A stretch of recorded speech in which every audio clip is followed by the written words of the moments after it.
Hey guys. What's schön warm heute? Pretty hot outside. Oh. Also hot outside is good, but hot inside? Not so much. Not so much. Also especially if you want to play a high performance like the Spire. Then... Then it's a two-edged, two-sided sword. So what did you do yesterday? Yeah. I remember. But you have 27 degrees in your room, fuck your life. It's warmer in here. I have no air conditioning. Yeah, I have, but not here. Not in this room.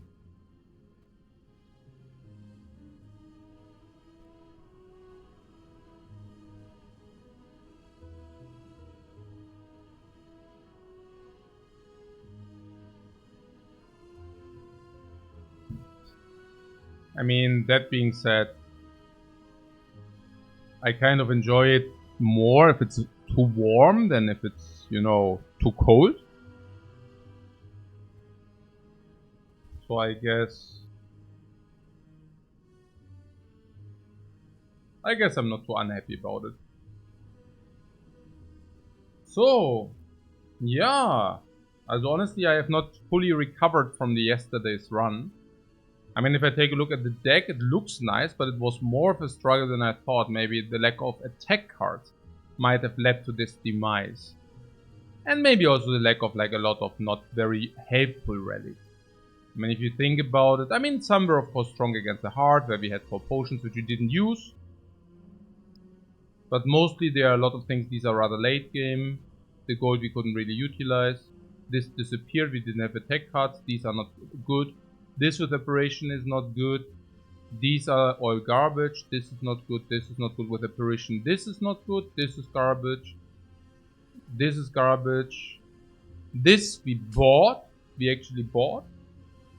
So it looks like that the relic lessness kind of were a struggle. Ultimately we had a very good block. So that was cool, but we did not really have any attack cards. I mean, honestly, our entire deck was upgraded, so that certainly helped to not die. Actually, that was probably the reason. Like, if this deck would have not been upgraded, I mean, we found 2 upgrade cards, right? I mean, one is the dagger, the other one is the book. So, I assume if we would have not found the book, we would have had maybe 10 upgrades less. But the dagger probably would have had 5 upgrades more, or 4. So, ultimately, it's probably not even about the book. I mean, if this deck would have had 1 Blasphemy instead of the book, it would have not changed a lot. It wouldn't have changed a lot. So, I guess whatever. What else? Nothing. I mean, we kind of salvaged yesterday's run without finding any relics at the beginning. The cards weren't even that bad, like the cards we picked early. Naya, Bowling Bash, you know, it's actually also not that great. Here we skipped, and here we got like Flurry of Blows. Okay, the cards weren't amazing as well. And we took some damage as well, so that was not good. I mean, whereas these 2 were flawless. But yeah, we didn't get good cards. This was mediocre. We even bought the Meditate. I mean, buying the Meditate is not great either.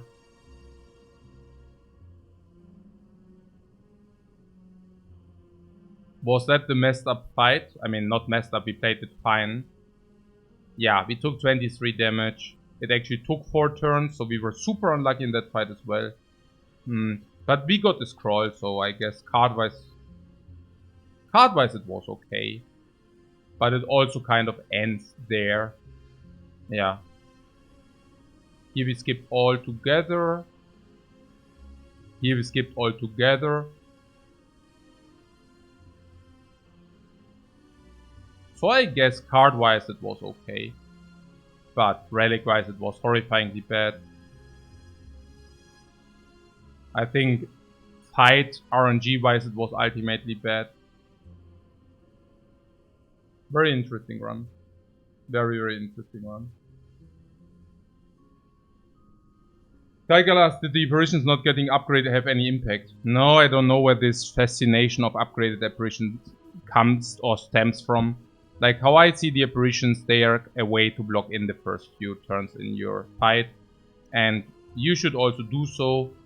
Of course not if the enemy doesn't attack you, but having the apparition in the shuffle, you know, very often you do not even get to the apparition, even if you didn't play it. So, the upgrade apparition, I don't know. Sounds like a semi-myth to me. Like that, I mean, upgrades can do so much. And on the apparitions, what do they really do?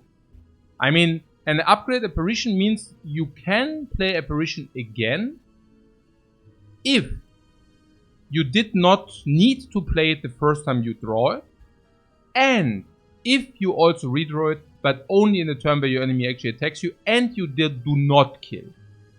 So it's like a triple condition in order to make the upgrade on the apparition any valuable. I see a lot of cards where the upgrade is more meaningful than that. Especially on the Watcher. I mean, the Watcher very often wants to stay in Wrath. Yeah, basically this. Library watched the Ironclad and went 60% himself. Yeah, I'm glad you enjoyed it and you could have some takeaways from it.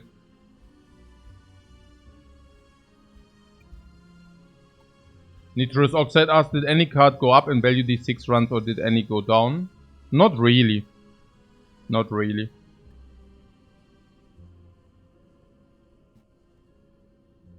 Maybe we might appreciate the Halt a little bit more than we did in the past. I mean, I never thought of Halt as being a bad card, but I thought of Halt as being like a card which is very break-even. And it certainly is kind of break-even in the early game, but if you're on 3 energy, maybe you can already pick it if it's over nothing else. But it's more about the late game strength of Halt. But only if you have a lot of card draw. So kind of, I think Halt is not a good option in general.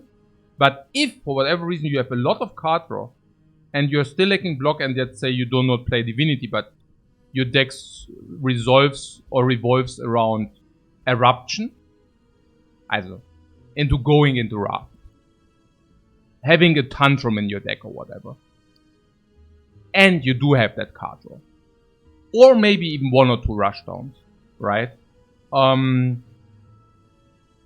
I can absolutely see this card being picked. I mean, we already picked it upgrade always, pretty much.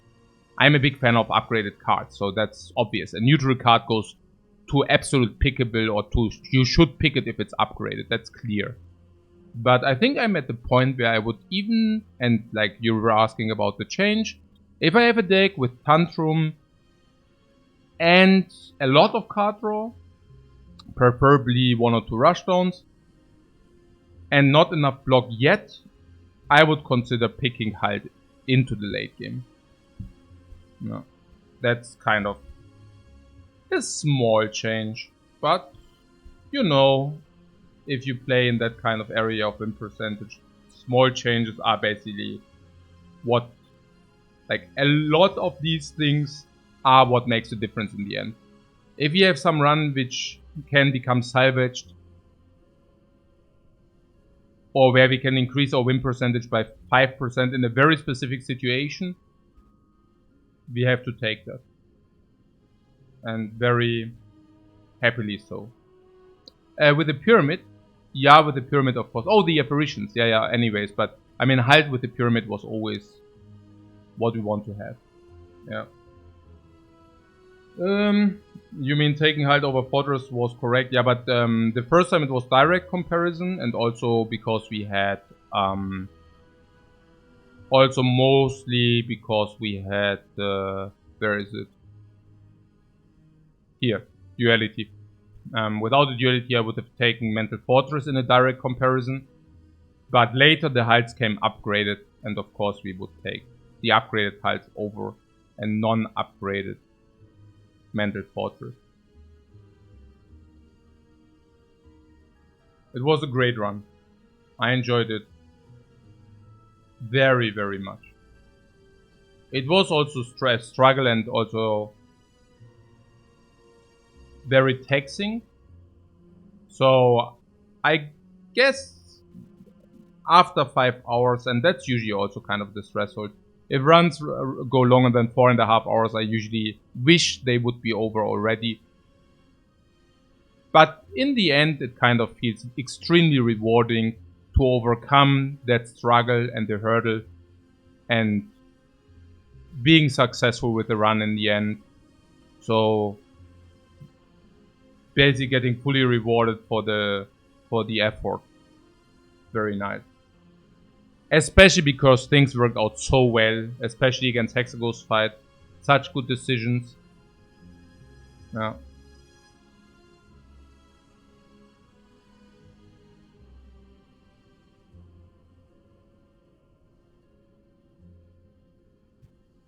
Was slightly sketchy at the time meter. Why? Against the time meter we did use 0 potions and we did take 0 damage. I mean 0 in kind of, it was a perfect fight.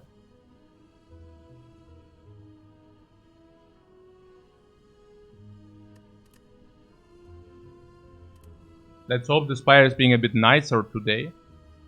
Yeah. That would be appreciated. Yeah, I'm still very sloggy. I didn't sleep a lot, of course. So... And I also already did some stuff today. What did I do today already? Yeah, I went bouldering with my daughters. That was amazing. I guess my 10-year-old daughter, maybe 1 year, and she will be able to climb harder routes than I do. I purchased 3 motorcycle parking spaces. What else? Well, that's pretty much it. Okay, so what is here? I heard some people might pick this. Oh.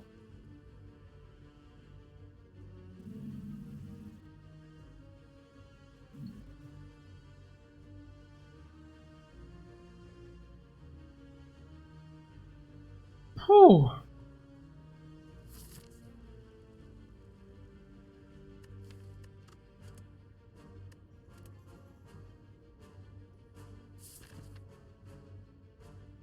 Against Hexagos.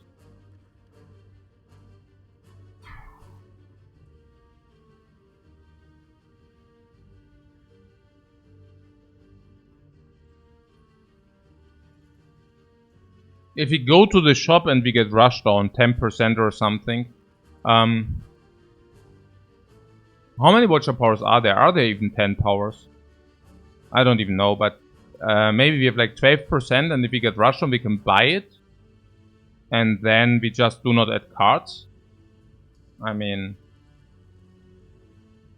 for example, Frodo says late shop looks good. Oh, does it? I would rather like, I don't know. This is also a case where we take Halt over nothing. No. With the Busted Crown. The Busted Crown is a 0 energy card. What shops are better now? Let's go through it. Question marks. Better or worse? Arguably worse, because this cost us late game power. And we have a little bit more power now. So, arguably worse. Much better? No. The shops are much better because we also want to purchase key cards, and 8-12 powers, okay. If we, so 8% on a rush down. So we go to the shop, we purchase key cards. Anything. I mean, I assume that we do not want to run around the Spire with a base deck, be it on 4 energy or 3. So shops should be considerably better because we can, if we enter shops with gold, because we can actually buy stuff. And that might make question marks maybe a little bit more appealing, because then we at least have the gold to go to the shop. I don't know. Treasure? Do rare powers have the same chance of appearing? A little bit lower, I think. No, I hear you. So maybe it's 9% or whatever. Treasure is treasure, and rest.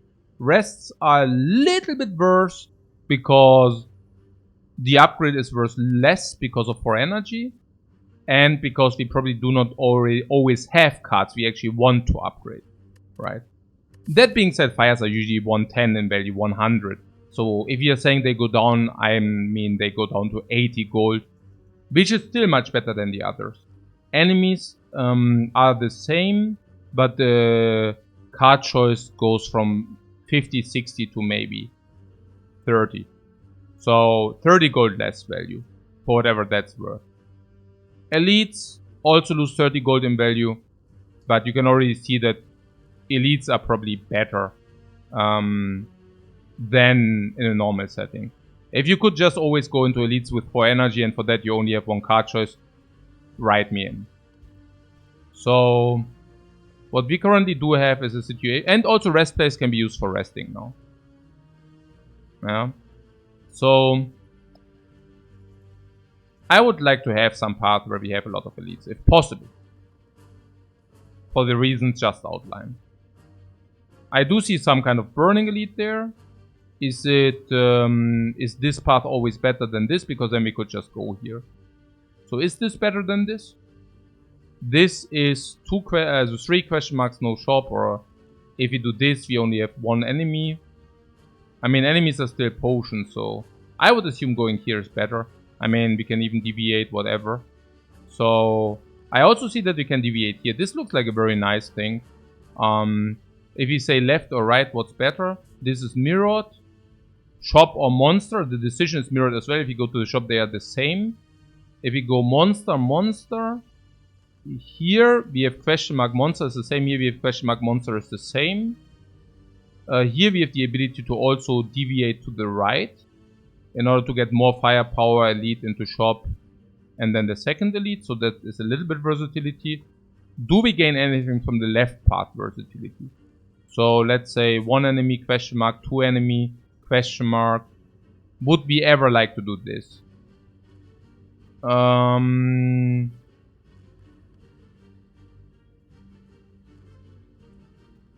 Okay, let's ask different. Would we ever... Okay, it's basically the question, do we ever go right or do we ever go left? Left might... okay, do we ever go right? 1, 2, 3, this is advanced hallway. Sounds bad to me with the payout of the monsters. The benefit is fire before lead, so upgrading some power card into this. And then fire again. But we also said fire's decreased in value a little bit. There is a shop here. Now, if we go through this elite, I mean, honestly, the fire thing, if we go here, stays the same. We even have question mark before another shop. So that seems better. We even have versatility option if like some of these is a shop. We can deviate here, which is kind of sketchy, but still. So I think this is better than the right one, because we also have the option to take the elite.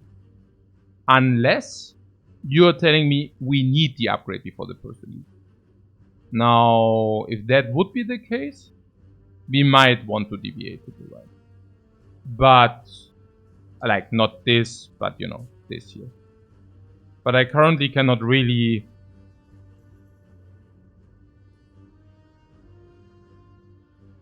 think of a situation where this is better.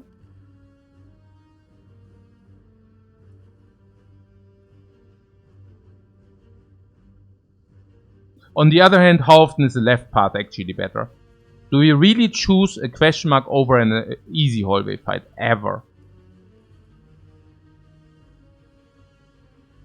I guess only if this is a monster.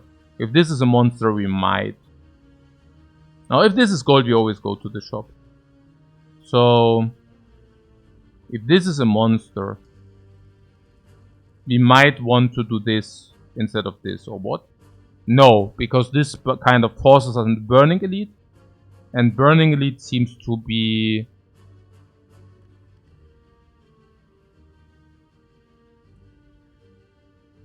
I mean, doable under certain circumstances, so...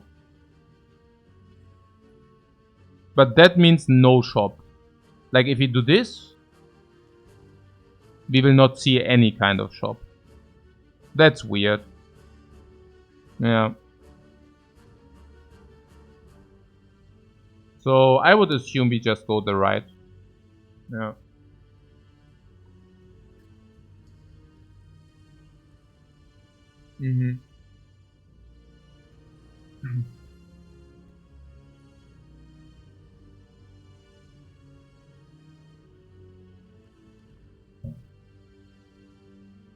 What would be a good reason to go right? We don't find a good attack card, we go here. It gives us not much. We go here. Or do we want to go to a shop with 115? I mean, that's the other question. Or with 100. Oh, but if it's cleric, we don't go to the shop. Okay, so we don't go to the shop, we remove the card, we go here. We don't find anything, again, no potion. So now we have no potion, one remove. We go here, we go here. Well, let's say we didn't find potions but one card. Would we go here to upgrade the attack? Or would we actually like to do this with one good attack but no potions? Probably losing a lot of HP. But if we don't, we can still do this. And also question mark in the fire is better because we can control the life loss. We can actually do the scrapping goes to 0 or to 1 and then we can rest.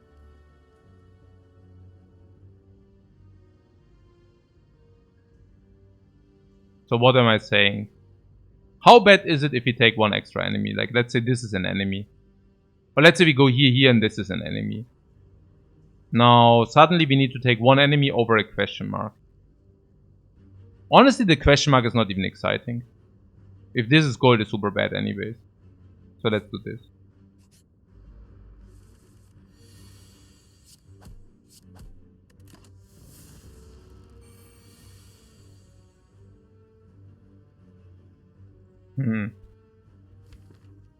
Whew. Usually the bird shouldn't be a problem.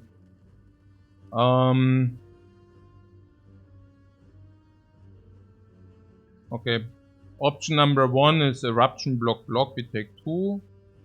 Yeah, okay. Block, block, attack, attack. Resulting in us being able to kill with eruption. It's obvious, right? This line. Yeah, I think it's pretty obvious. The next eruption should most likely kill. We can block in next turn. Yeah, like this.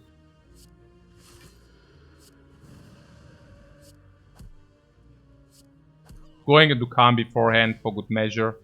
No potion, that's very bad. Consecrate is a 0 energy card. A 0 energy card with 4 energy is usually decreasing in value. Decreasing in value. Obviously it will decrease in value. I mean, it's a 0 energy card and we have 1 extra energy. So it decreases realistically in value. Maybe to a point where Bowling Bash is probably better than Consecrate. Against a boss, it's not very suitable.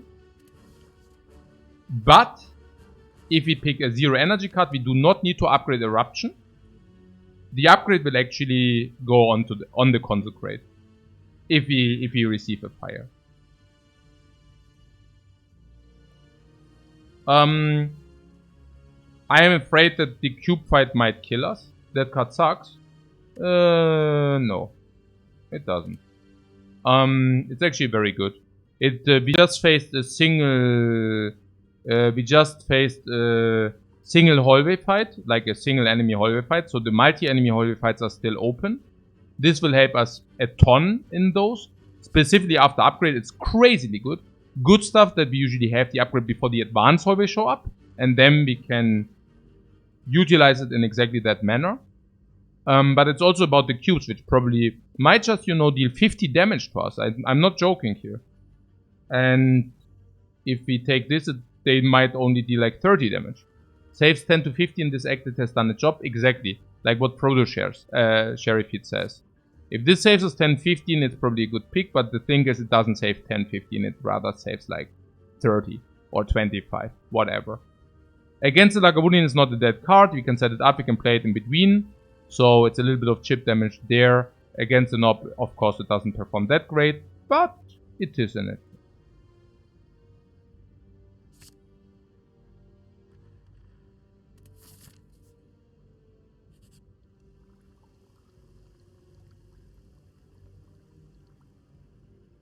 Oh yeah, I mean, usually this event gives us potions we don't need, but there's one exception. And the one exception is the fruit juice, which gives us like 70 gold of value, and the other potion is probably that early, it's like 60 gold of value. So we just had a 130 gold mark, instead of like, I don't know, half of it. This will be able to make the elite fights much easier. Against cubes we have this upgraded, against Lagavulin we upgrade our deck and we redraw the cards again. Against Nob it's still tricky, we will see.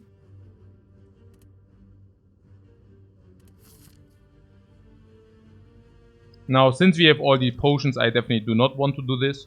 Since we have upgrade potion, I definitely don't want to do this. Maybe we can do all the elites. All the elites being 3. Now, shop or not? Shop time, you say. Why? To make the burning, or what? I mean, I just said against a Nob we have a problem, and this might just be a Nob with extra HP. So I'm really not so sure about it. We cannot even buy the relic. We never want to buy a potion. Maybe we want to have a card. We cannot buy a card and remove.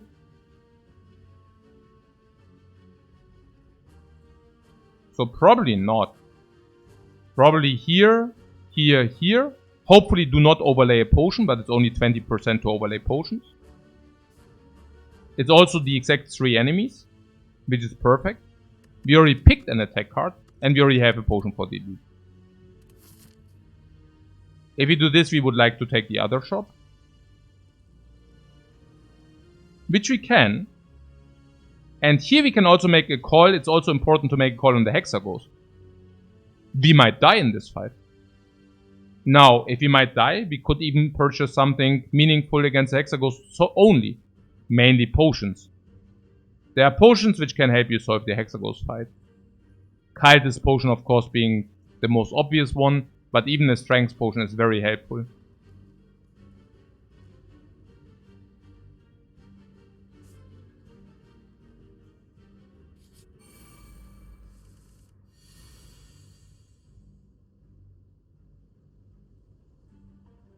The obvious line is Vigilance, Eruption, Block. Things you can do on 4 energy. Very beautiful. I'm always afraid that I miscalculate and take damage. I don't know why.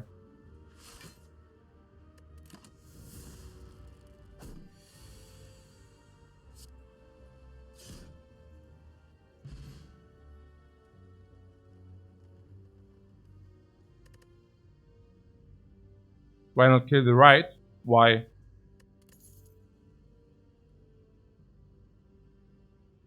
There is a smoke bomb.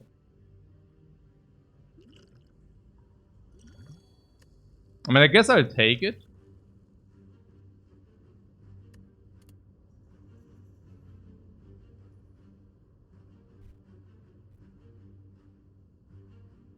I'm not a big fan. Foreign influence is also an attack which is bad against Nob.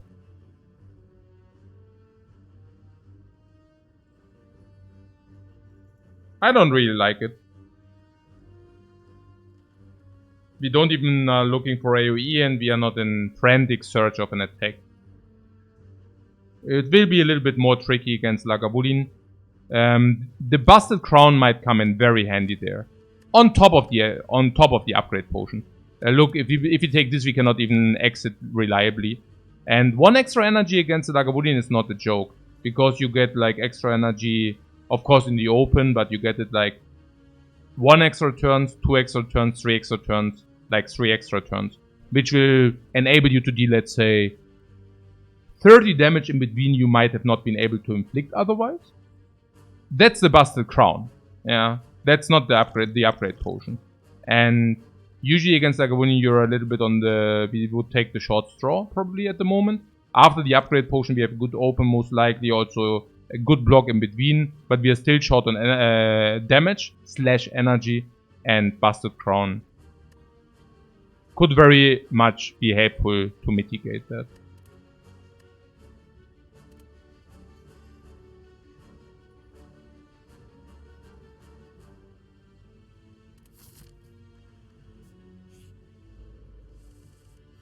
that being a hallway fight isn't even that bad. I really like the extra energy on the Watcher. Here, for example, we would have taken 2. And now instead of taking the 2, we are basically not taking the 2.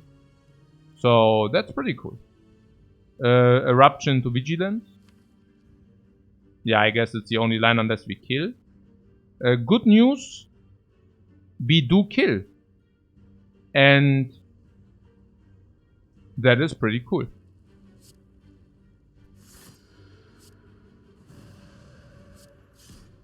Poor Energy Watcher really feels very comfy. Okay, I think now we really scraped our potion luck. We are currently at 30% potion drop. And... No, what? No, find 50. Find 40, find 30. Yeah, we are 30. I'm happy that we overlay the smoke. Otherwise, I would be probably pretty sad now. I do see a Simmering Fury. Now, that's very interesting. Because the extra card draw is or might actually be relevant with the Busted Crown. Much more... I mean, it's not about the Busted Crown. It's about the actual energy. The extra energy. So, while usually if you're sitting on 3 energy, you get like a Simmering Fury. Very often you're like, hey, I cannot even play all my attacks with this 3 energy. Simmering Fury says you can. Busted Crown says you can. With the Consecrate as well, we draw the Consecrate, we have Fury, we drew the Consecrate, we can definitely play that already, we also draw our exit. I could even imagine this being good against the Lagavulin, because we can go, I mean obviously right, but we can go calm, we can set it up. The turn before, like paying for it like in advance, and then turn 3, suddenly we are in Wrath with a lot of energy with our entire deck in the hand. We can burst all the damage and exiting without a sound into Vigilance. And if we don't, maybe we even kill the Lagavulin quick enough. I would assume that against the Hexaghost is very good as well. You set it up, you have extra card draw, very important against Hexaghost. Also opens up exit, tranquility, like calm, absolutely, and scry as well. It's very susceptible to chip damage in hallways. Very. You draw it, it doesn't do anything. Now... there might be some hallways. But we also didn't take any damage. Nor in the monster fights, nor in the question mark. So, how is it about the other elites? Against the Nob, it seems to be very powerful turn 1. Even turn 2, we take a little bit more, but for that we kill afterwards. And against the cubes, I can imagine it not being that bad even like later. We are strong against Act 1 hallways now. Naja, but against... You mean because of the Consecrate, right? But I'm still afraid to just brick in those fights. And if we do, then we will take chip damage. Yeah.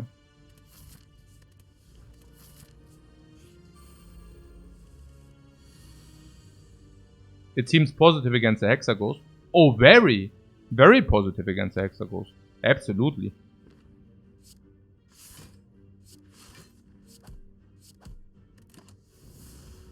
And that's the other thing, right? We lose the chip damage now, but for that we do have... I mean, the Hexaghost doesn't care too much about life we lose beforehand anyway.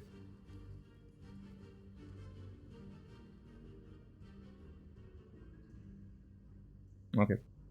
So we can deal... and here again, the Consecrate for 0 energy does play. Once more. So this is 19 damage going to 18, triple attack is kill. Yeah.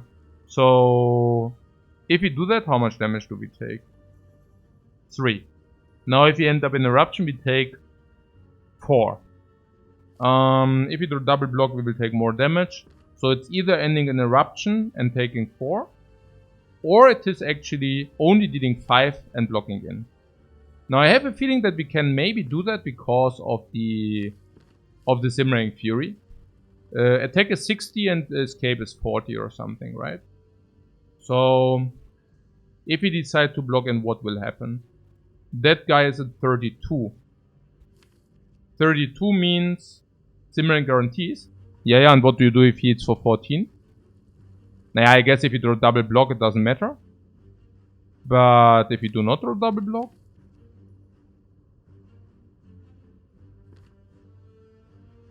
Okay, Eruption kills. Vigilance blocks more.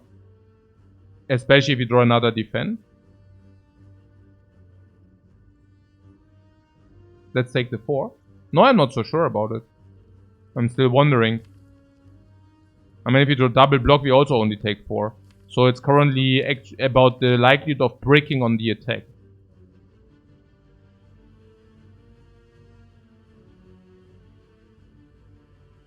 What Eruption draw potion is ever worse to kill here?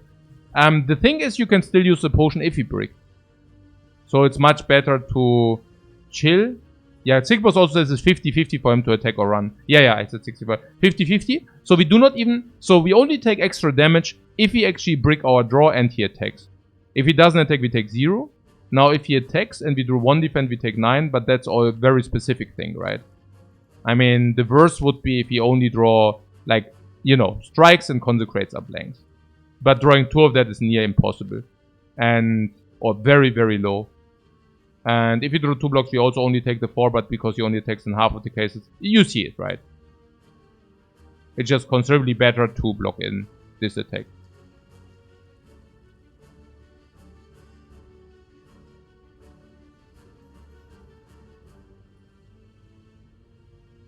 Yeah.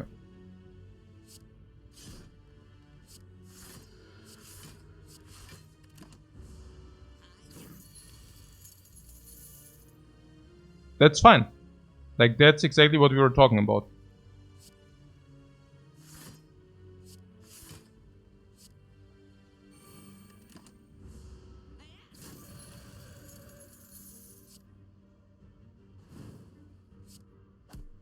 Very nice fight, if you ask me. Very, very nice fight.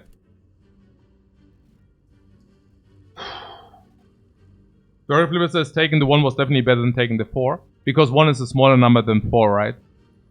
True that. I full-heartedly agree. Currently we are running 201. What crown, please? Why? I mean, we are currently running 201. We are running currently 201. And I would, if we run 211, the counter Wrath is, also, okay. You need at least as many cards which exit Wrath as you have Wrath. Otherwise it's bad. Currently it's bad. Because we are running 201, we have more Eruption than exit, which means very often we cannot exit, and that's very sad. And if we are 201, if we take 211, we actually match the exits of the Wrath, which is the absolute minimum requirement.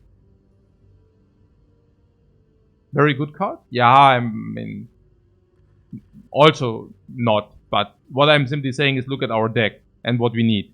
And currently we would definitely like some kind of middle stance. And middle stance means, I mean, exit stance.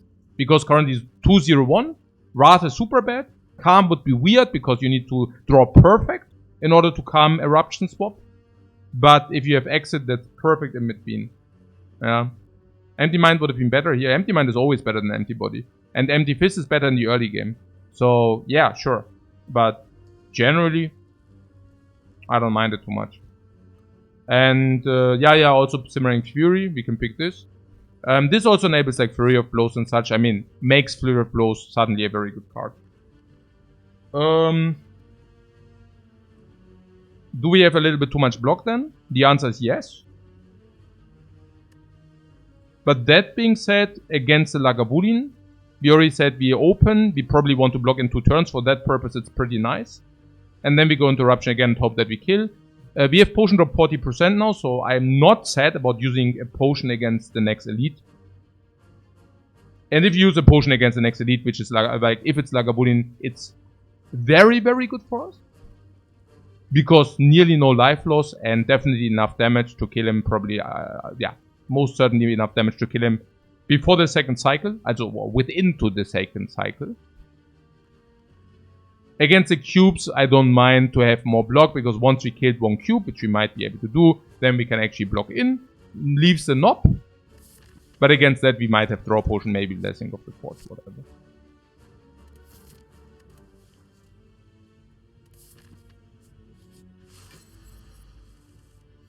It is Lagavulin, which does make things easier.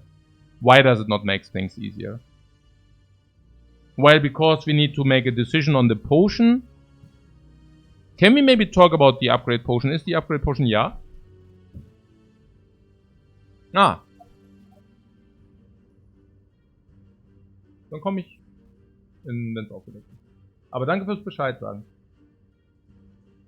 Es ist aufgedeckt. Ja, food is ready.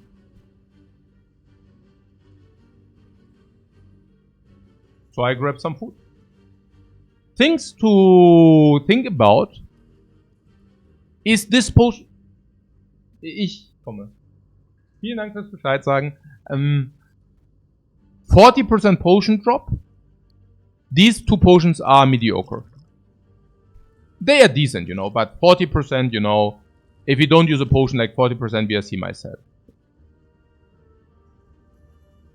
If you want to use a potion, the draw potion is weird. We don't, with all these exits, I don't think we need this here. But this can enable like maybe cubes to spend our energy, maybe not that we can actually have the attack. Is this better against Nob? Not necessarily, probably not. Is this the best against cubes? I mean, what I'm saying is this is probably the worst against Nob, and against Lagavulin this is probably the best. So maybe you can think about whether this fight is free. If it's completely free, we don't use it. I doubt it's free, so I will probably use this. Vigilant Simmering Fury. Next turn, upgrade 6 cards. And then see. Yeah, or decide next turn based on the Fury. Guys, see you after the food break.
yeah.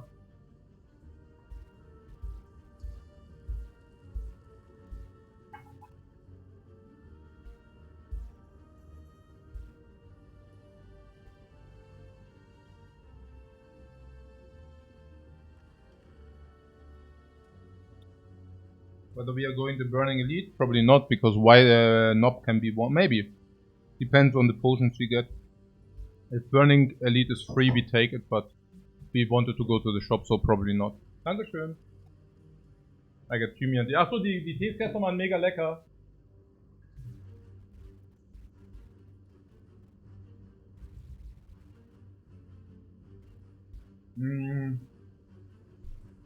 So,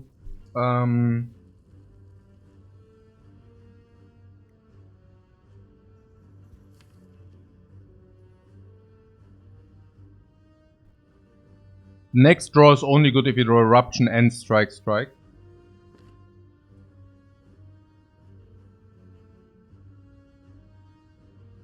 Yeah, we have a low attack density.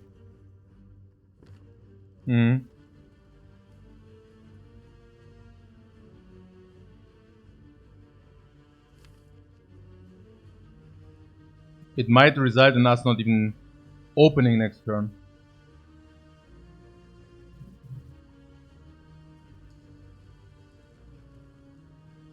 Low attack density on the purple character is very scary.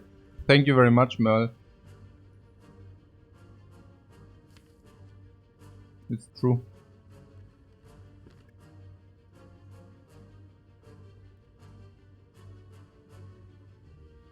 I think we just go Simmering Fury and see what happens. And then decide.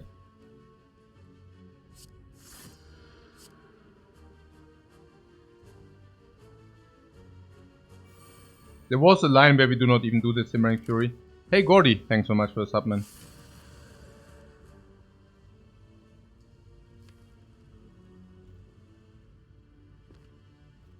You know what? We could upgrade 7 cards and then not open. I'm currently absolutely thinking about that line.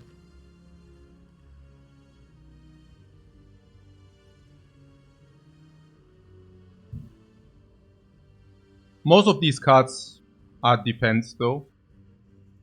I'm saying we can play it slow against Lagavulin. If you think about the break-even thresholds, the Lagavulin attacks. You hate this elite. I think it's amazing. You have so much agency in the Lagavulin fight. We sometimes had Ironclad fights where we calculated fights that we could drag them out like 10-12 turns. Just because, you know, it's possible against Lagavulin. I give you one example. Lagavulin at the moment deals 20 damage per turn. Now, we have 4 energy, and if the blocks are upgraded, these blocks will already block in for like less than 3 energy. And even after the debuff, the dexterity debuff, we can still block in more than full with the defense we have, especially with empty body. So, we are not even in a rush. Like, once we use this upgrade potion here on these 7 cards, we are not even in a rush to kill him quick. We can take our time. And the reason for that is also that because we have 2 exits. So we will usually be able to find the exit. So even if we are going like through 2 circulations, no problem whatsoever. So maybe the saying that attacks or low attack density on the purple characters is a problem might not really be really true here. But I also have to say that I do think we are not getting there without the upgrade potion. So better get these 7 upgrades in. Whether this guy is not even worth drawing 3 and upgrading 10 cards. No, we are currently thinking about spending 0.6 potions. We are absolutely definitely not spending 2 potions. I am saying after we use the upgrade potion, this fight should be extremely easy.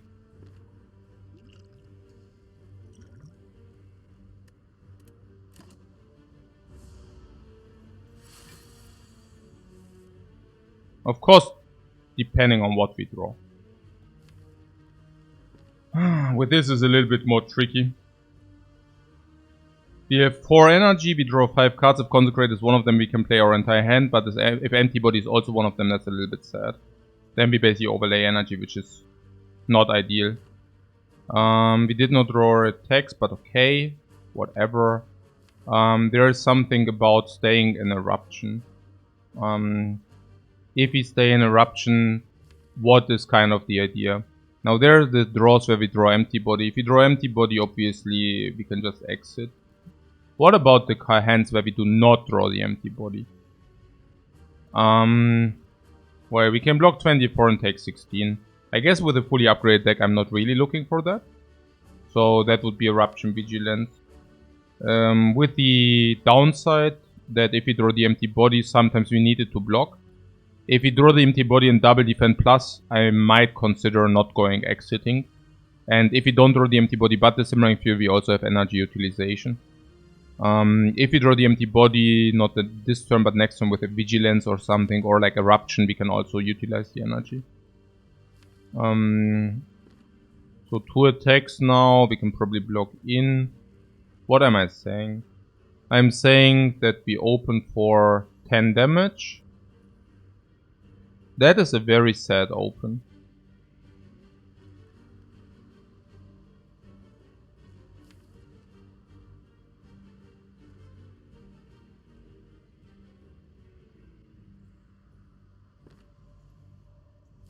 The other line is to stay in Eruption, and if we brick, we use the draw potion. I think it depends on what we think how fast we will be. Really unfortunate draw. It's very bad, yeah. We drew the Vigilance. It's less about not drawing the attacks, but it's more about having drawn the Vigilance. I guess if we deal 10 damage, the guy goes to 103. And we are in Vigilance stance. Now he attacks 2 times 20, which is 40, but we of course can block this. Not only can we block this, but you already see that the blocking requires 1 turn. If we draw the Simmering Fury first, we will have like a really big burst on the turn after. And if we do not draw the Simmering Fury the next turn, I assume we can still kind of... Maybe we take 10, then we go into a big Simmering Fury. And we will be able to play 4 energy of attacks. Now, how much is the 4 energy of attacks? And it will be 4 energy of attacks. Well, that's most likely in the 70 damage ballpark. In between, we will also deal 15, 20, plus 70 is 90, and he is at 103. And then we have 1 turn to kill. No, I actually think it's a very obvious Vigilance here. Very clear.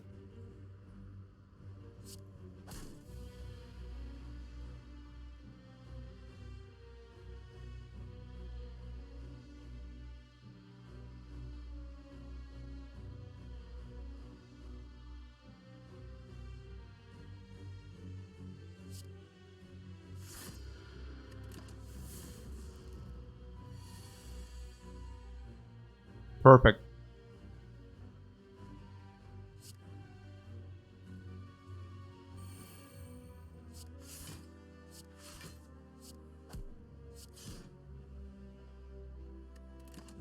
Upgraded blocks play. Upgraded empty minds play. Forever we feel so good. Yeah, absolutely.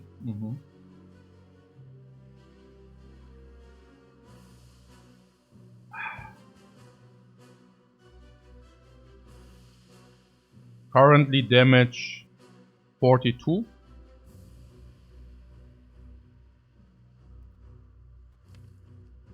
Next turn Simmering Fury into kill.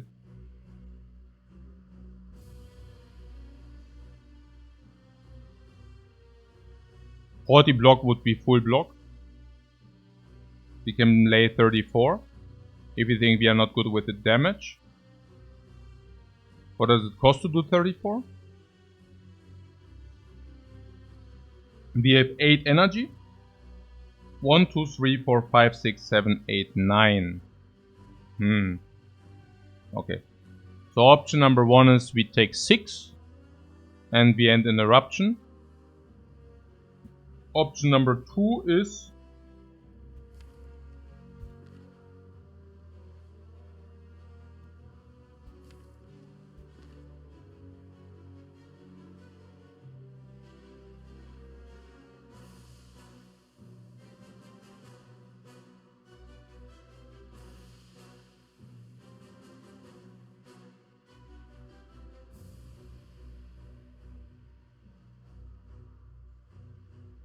We deal 30. We deal 30. Exit Vigilance Antibody block. Full block. Another option is 30. Vigilance Antibody, instead of like taking 0, we can take 2 and deal 6. So basically dealing 6 at the price of 2 HP. What ending calm and full block option? Full block. Ending in calm and full block. You mean not playing any attacks at all?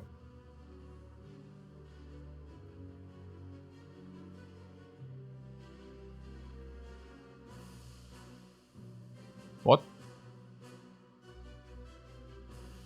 Or like... Aha! No, okay, no, I see. 2 attacks, sorry. Food coma. We are on 6 energy. So, yeah, we could also, yeah. So basically... Aha, because the eruption is so pricey. Yeah. Wait. Does it... So we only deal 24 though. Wait, but we can still again decide, right? Again we can take the 2 and deal 6 more. Eruption, strike, antibody vigilance. I know you're saying... Wait, what?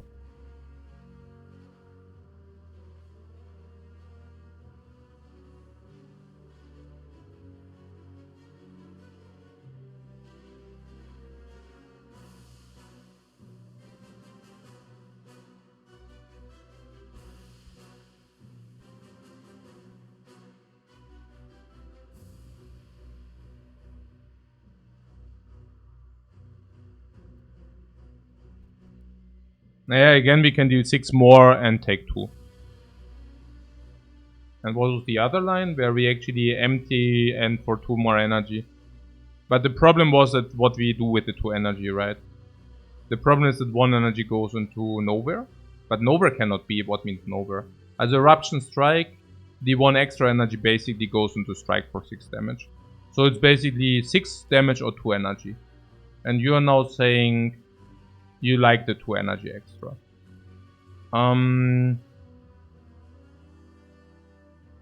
Yeah, okay.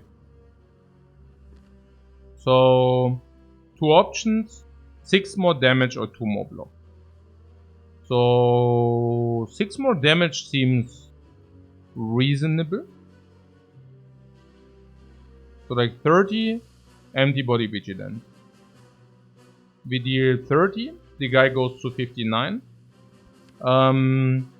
We are having 23, 59, 23. Okay, whenever we draw Simmering Fury, we kill anyway, so what? Whenever we draw Simmering Fury, let's say worst case, we deal 23 extra. Like 23. So let's assume, let's calculate with 30 damage. So 30 damage would be 59. 59 plus 23, 36. And now we go Eruption and draw 6 cards to deal 36. 6 cards to deal 36. 36. 36.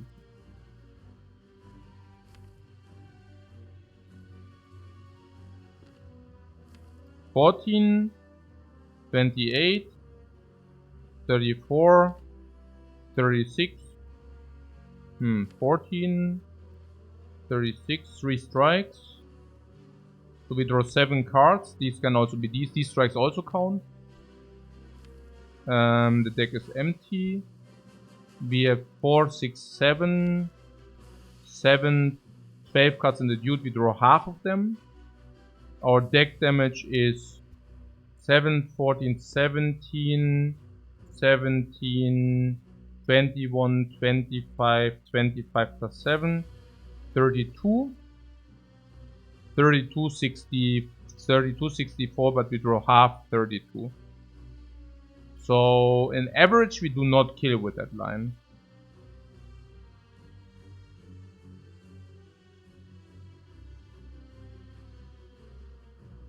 So I think we deal the 6, yeah. And what is if we draw 7 and we do draw too many attacks but no empty body vigilance? We can kill. With the 6 for sure. Hey Captain Nobzor. Welcome. Thanks so much for your raid. Let's say we draw the exit. What happens? We just block in. 8, 14, 20 for example. What does happen if we are exited? If we are exited, we can probably deal the required remaining damage afterwards. I mean, given that we have 6 energy and let's say we cannot kill, would mean we can only spend 2 energy, 1 for the exit, maybe 2, plus block, we have 4 energy to deal damage, and we can just do so.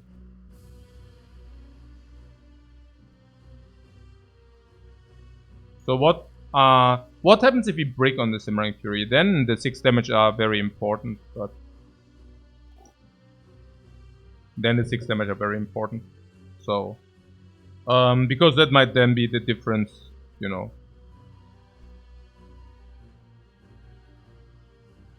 Feeling wise, I mean, is it a hedge? Or what? I mean, honestly, even if we break on the Simmering Fury, we can just block in 2 more times until the big turn actually happens. I just think in average I would usually trade 2 against 6. But I mean, if you're telling me that we can kill or block anyways, it might be different. But I'm not even sure whether that's the case. Is it the case? We draw 6 extra cards. 4 is block. 3 different cards, and the 3 different cards very often do kill. Unless they don't.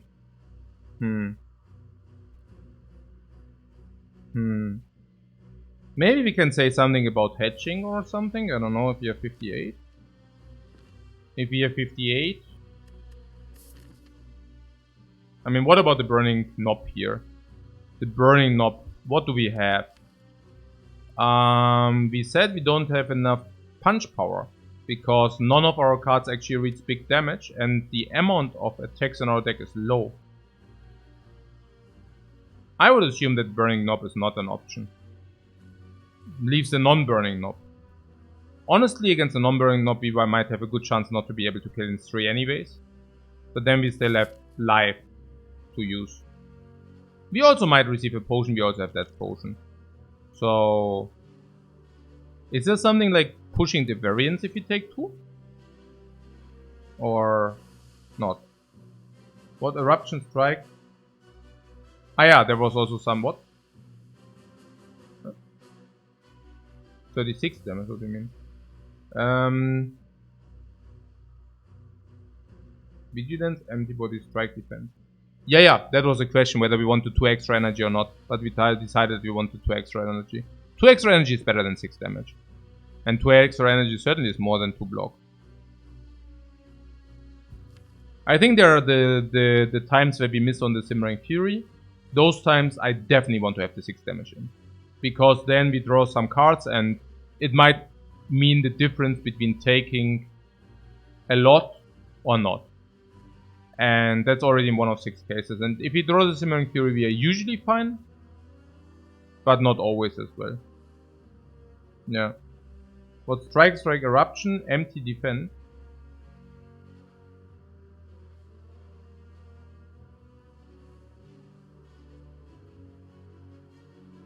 Twelve extra damage in that case. Mm-hmm.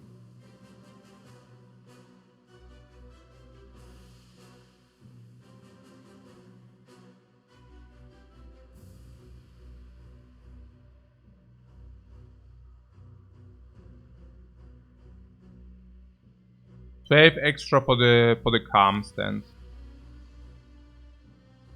Yeah, I think I like this the best. Yeah. That is the best if you break on the Simmering Fury, and is the best if you do not break on the Simmering Fury. Let's do this.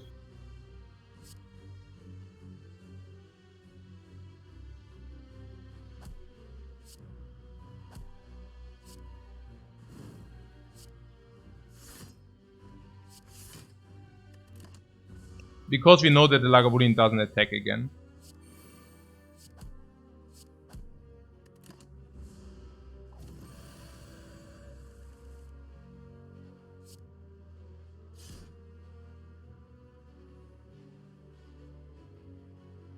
Oh. And we already played it. Ha! What? And we already played it with max out. What the hell? We already played it with max out. Any draw is better. I mean, you know what I'm saying, right? Like, any draw is better. Like, this card instead of any of the cards is better. This card is better. This card is better. Any of these instead of a block is better. So if you get this block instead of attack is much better. If you get this attack instead of a block, it's much better. What the hell? What? Swift Potion is worth it. For 22.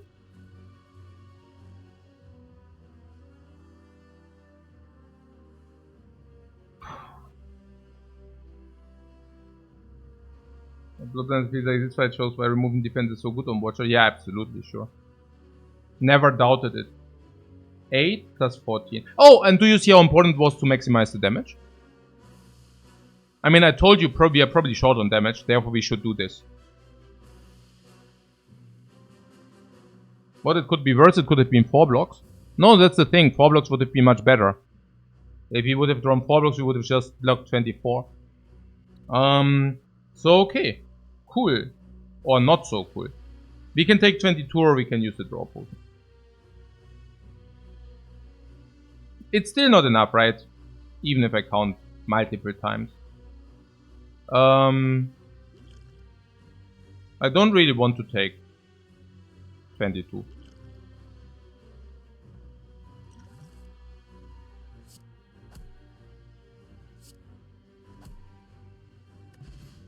You don't see how the potion is worth 22, me neither. And then it's like that we get hit from the knob by 28 and suddenly we are like sad. I'm not saying it's not worth it, I'm just saying it could be sad. We just found 12 HP, bringing us to 70. Now potion drop is really low, we still don't have like potion health. Ice cream, you think that's good? Rewarded. But with this? You think it's doing anything at the moment? Interesting. Okay.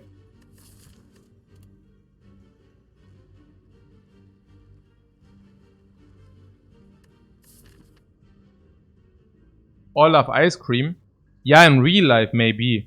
But what isn't good with 4 energy? I don't... Oh, yo, no, the follow-up. Ah, yeah. No, that's garbage. That's garbage on 4 energy. Yeah.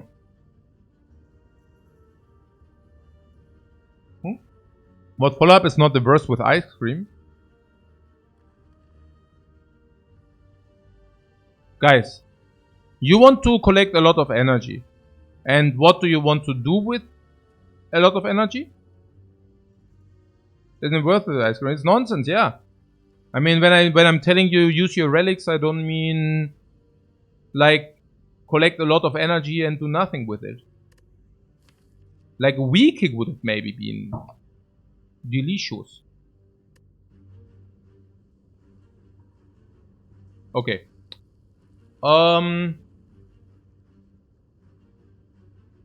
Yeah, against the knob, I'm not even sure how bad, also how good that is. But yeah. So, turn 1, hopefully we draw a knob. Can we even do the knob? 17, we can just like sit it out, right? I mean, this attack isn't it, okay? This attack is just garbo. Literally. I mean, our strikes are not worse. Yeah. I mean, this is unacceptably bad, right? We already have Consecrate, which is 0 energy.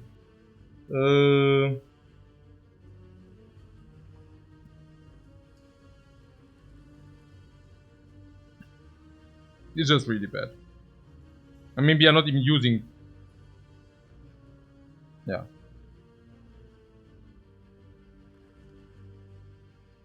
Hey, Nuclear Bletcher. Welcome, welcome. Okay, so what about the other lead? Can we do it or not? I was thinking maybe on 70. We can even take like 3 knob hits. Saying. And here we can heal. The worst would be if we do not use our HP, we go here. We upgrade, we walk here, we don't use our HP, we upgrade, this fight is nearly free because we got the cubes and we already are stronger there. We have 70, which is actually 60, which is actually 48, Hexa goes to Texas big and we are set. So we need to utilize our life here. So if we do this, do we need to take the follow-up?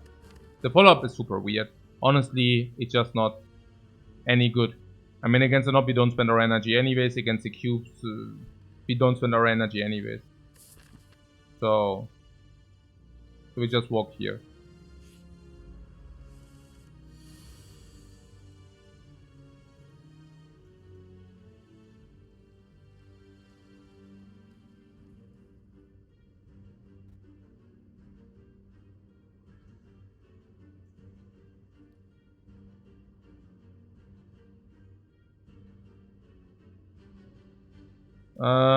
So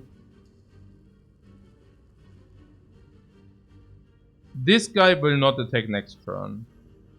We can block 18, we take 6. Good that we have the Busted Crown. The Busted Crown is really good now. Just because we need the energy to survive this crap here. Yeah.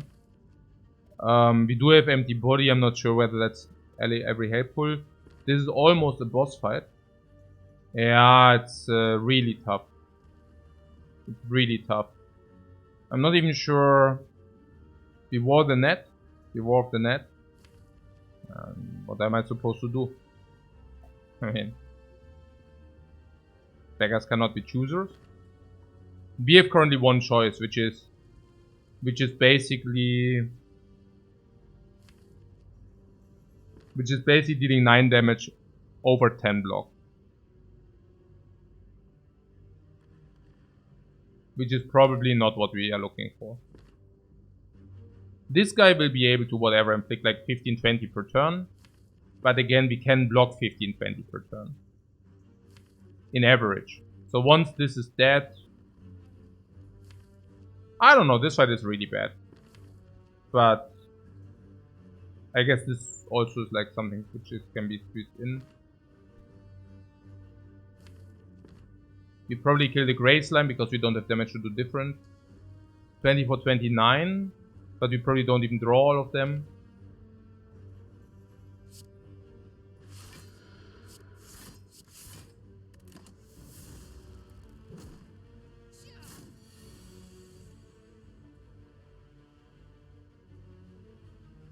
Yeah, this guy attacks again. Oh! Cool. So now he won't attack, so now we can kill the Backslaver next turn.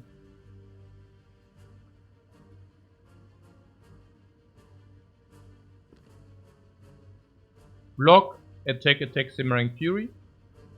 38. 38, 22, 60 more, kill.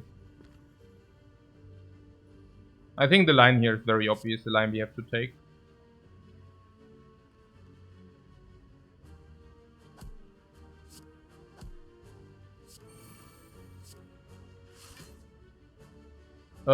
What can we get full value from the potion here? Sure, we could, if we want. The thing is just, if we take 14, we go to 38. Against the knob, we will know if we have extra value. Against the cubes, we do have Consecrate. Not upgrade, so we probably still take 25 or something, maybe 30. We need to use the potion so that we can pay HP if we go here, right? Otherwise, we cannot do that. We can get more than full value from it. You mean against Hexaghost? Yeah. But against Hexaghost is also not, you know, half of it plays. So if you use it... The worst thing is that we actually saved ourselves 6 against Hexaghost.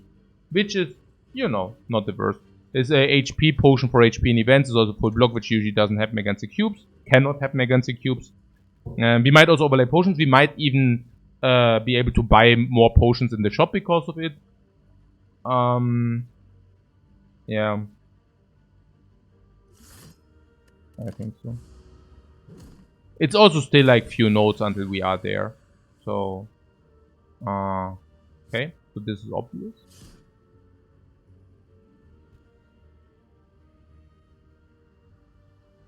Yay!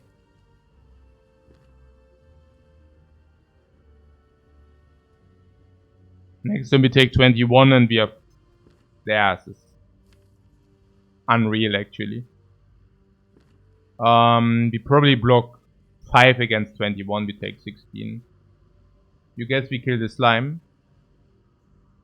Yeah, for whatever reason I guessed the same. Huh.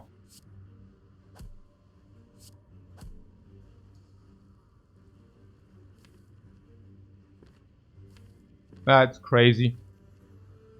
Really crazy. Vigilance or empty body?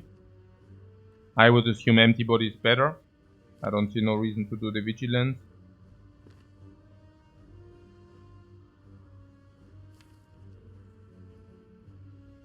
With the idea that if we get the vigilance energy we are good anyways. I assume it shouldn't matter.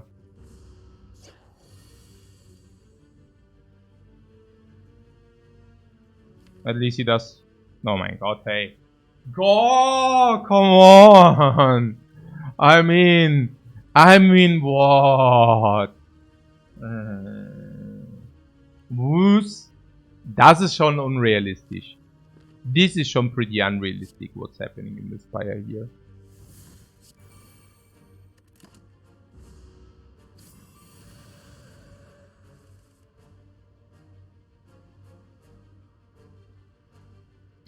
What? Okay.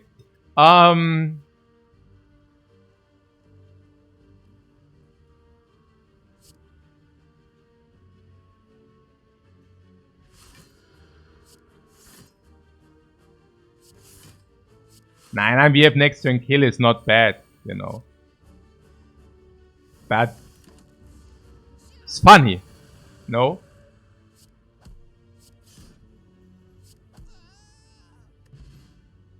Flex potion. Our potion luck actually runs out, right? How many potions did we actually find? I mean, not the event, I mean. But generally. We found smoke potion. Not the event, not the event. We found smoke potion. 4! Without the event. Smoke? Draw? Actually, it is 4. Crazy. Upgrade, and this is the 4. No, what? 5! What? No, what? No, the block was from the dude. No, what? No, what? Ah, the upgrade was from the dude. Yeah, 4. So, this is a 4. And how many fights? 4, 5 fights. So... Huh? What?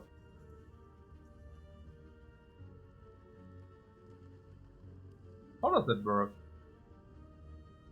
So we found... Was that a 20% find and now we have 10%? This is garbage, right? If you already have 2 eruption sources. Yeah, I guess. What, we had 6 fights? Did you already face like advanced solving? Or did we? Oh yeah. So we had 20%. Okay, I see. Crescendo? No way, right? We have eruption and simmering fury.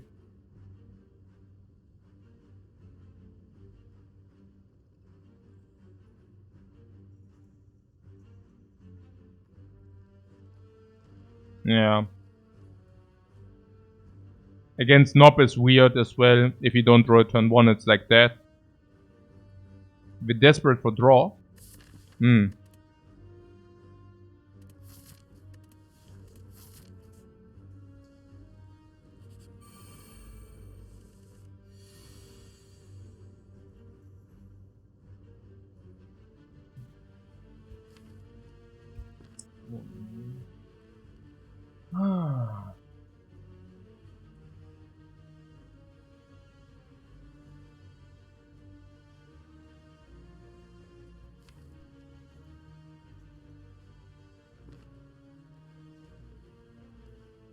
What, play all the cards?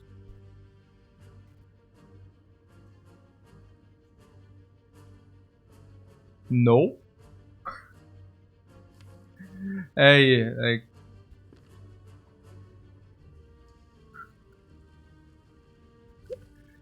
Even the things. Okay, whatever. I'm just annoyed that we are not getting any good attacks, guys. That's all. So. Yeah, also the most obvious line is of course Consecrate, Defend, Defend, Simmering Fury. That's the most obvious line. And now our question has to be, is it the best line? The Flex Potion, does it deal more than 5 on everybody? Sure. We can make it deal 10 on everything. So, unless anything speaks against it, I would probably do Consecrate, Defend, Defend, Simmering Fury. Result is also that we have better choice next turn. But yeah. So 36, we are in Eruption. Which would confirm that Triple Strike is kill. If we do Triple Strike, otherwise we cannot kill unless we use the Flex. Which we most likely do. Then, I guess. And 3 attacks into what? 3 attacks into Vigilance. Possibility. Just into the blue. If we do not draw the triple attack, we also learned that Vigilance is not even important. We also learned that we might, even with the Eruption, we can even play Eruption, Strike, Empty Body. Made possible by not playing all cards this turn. So Eruption, Strike, Empty Body. The turn after, maybe get good block. How bad are we against them generally? I mean, then maybe we decided afterwards. I think the line is clear, right? Unless you tell me that the 5 extra block for 1 energy isn't good. But most of the time it simply is, right? Why? Don't play the defense. Why not? It saves HP, no? Yes. And if our draw is Eruption, Strike, what do we do?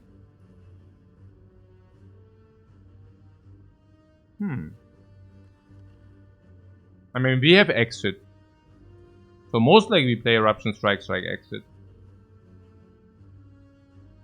If we take 5 more, we can even exit with Vigilance. I'm not sure how good that is.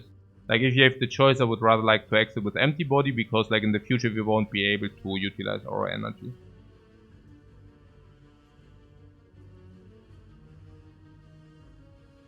How much is it like if you use the Flex Potion? Then it's 22, 22. So if you actually draw all the 4 attacks, we can kill 2 cubes. And then we just exit afterwards, the fight is gone. No, I think it's just the line we chose. From the beginning. It's just this. It's not even that bad. I mean, everything considered. There's only one draw combination where we don't draw the exits. And even in that combination we would be fine. So whatever, I guess. There was something about playing 1 strike in order to bring him to 30 so that Eruption Strike does kill. But that is kind of only relevant if we do have both strikes in the bottom. Otherwise that's irrelevant. So I wasn't exactly keen on that.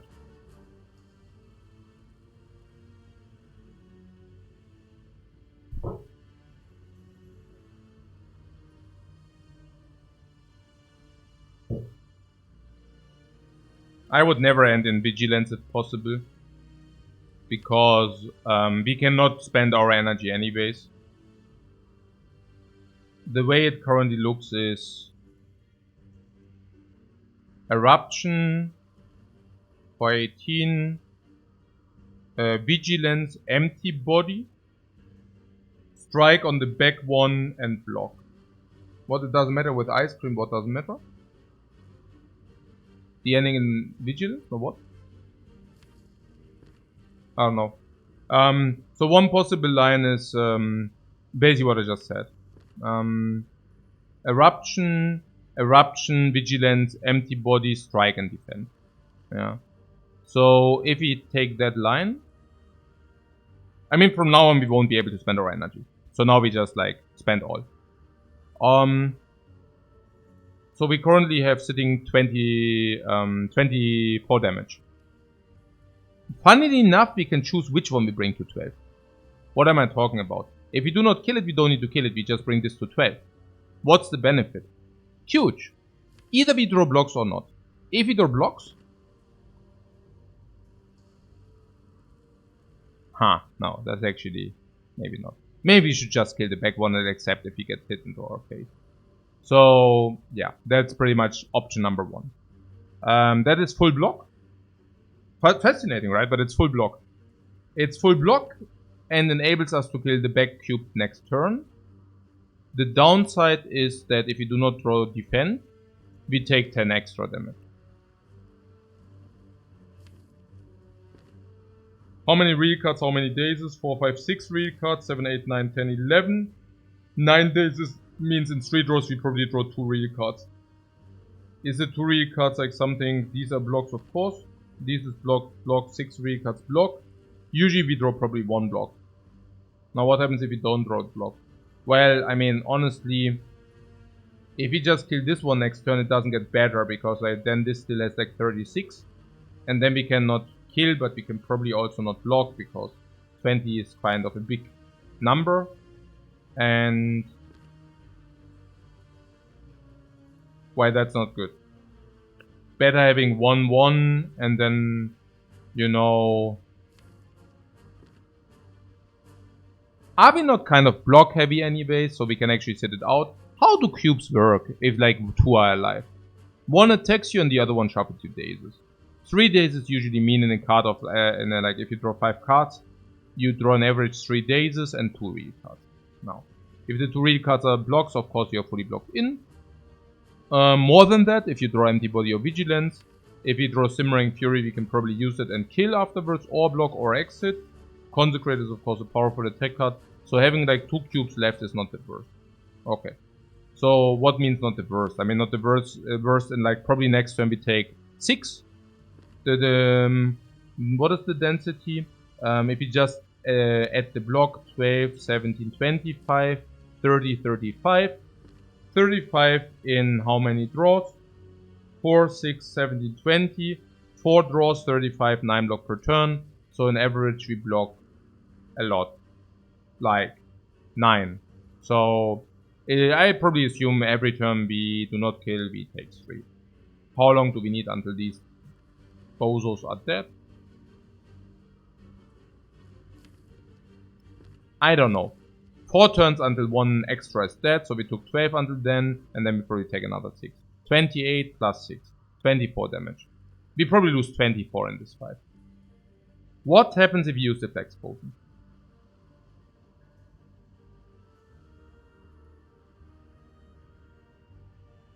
Yeah, not much, right? I mean, what should happen? It's like,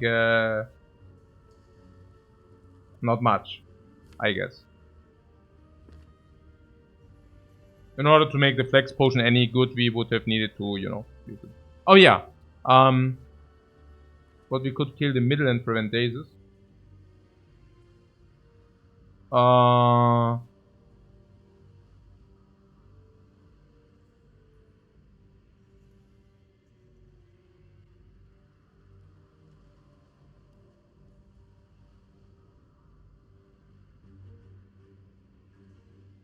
And then maybe it's bad, right?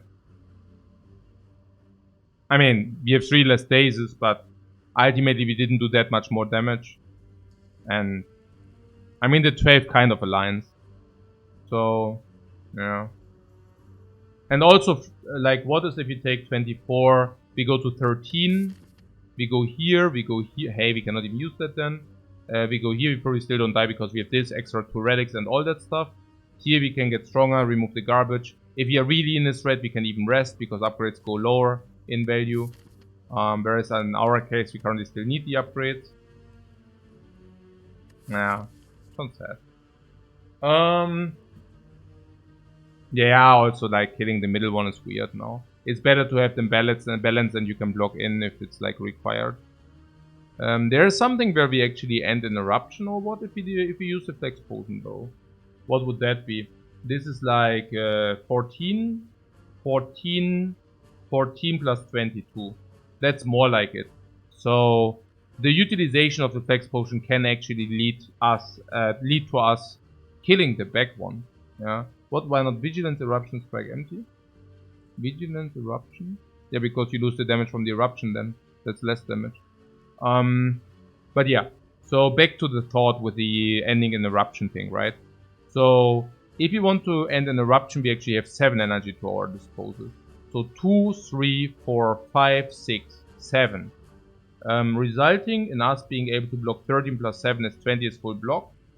And this is 14. And this is 22. Means we kill this, we take 20. Next turn we have 2 strikes which deal 12 each. So that's 24. If for whatever reason we draw 3 dazes, slash consecrate, slash simmering fury, slash block, we take again.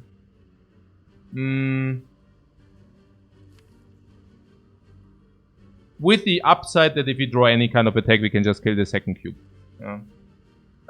If we do kill the second cube, that will probably prevent us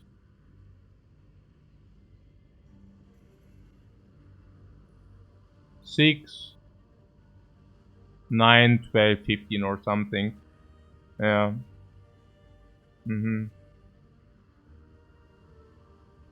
So that's that. But yeah. What is about the flex potion? Is that some kind of value later? What about turn after you kill second cube and are still in wrath? What do you mean? Like the thing is that we cannot, like that's the idea, right? But if we break, then we might just take 20. And at that point, that's just very sad. 20 in the draw, how many are killing? 20 in the draw, how many are killing? Also 1, 2, 3, 4, 5. Yeah, like 5. 5 cards are good out of 20. Yeah. Yeah, like 60%, 55%ish. And in 45% of the cases, we do not completely cry. If it... No, yeah, okay, we are pretty sad, I guess. I mean, not, you know, we take 15 and then the fight should be relatively over. But, I mean, we might take 20 in total. But currently we are taking 25. So it's kind of... No, that's a good way to think about it, yeah? So it's like a 55% that we probably do not take any damage more in this fight or what. Not even that is true. Like even if we kill the cube, it still doesn't mean that we can always block the other or that we can always exit the other. So I guess on average we take another 6 or something. And now I said we take 24. So in the case where we actually hit, we probably save ourselves 15 to 18 HP. Probably 18. And then there are the cases where we do not hit and we take 15. And then we take another 10, 25. Yeah, I think in half of the cases we save nothing, and in the other half we probably save 18 HP-ish, which results in average 9 HP save, maybe? Maybe something like this. What is out of 20? 4, 5, 6, 17, 20. I count 20. But yeah.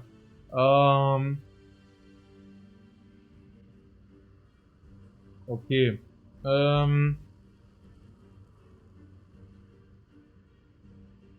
Yeah, so what should we do? I feel that we have a good shot to maybe stall out.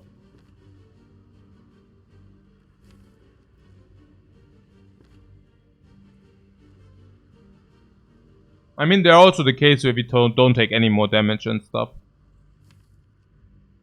Depends. We play Simmering Fury. We go Eruption. Currently the cubes will be at whatever, 36, 38. I mean, it is ugly. I don't know. But having like a full block here, reducing the cube go to 12.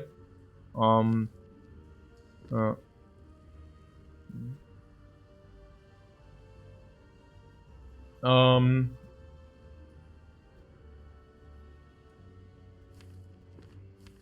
so I don't know. Yeah, the busted crown is rough.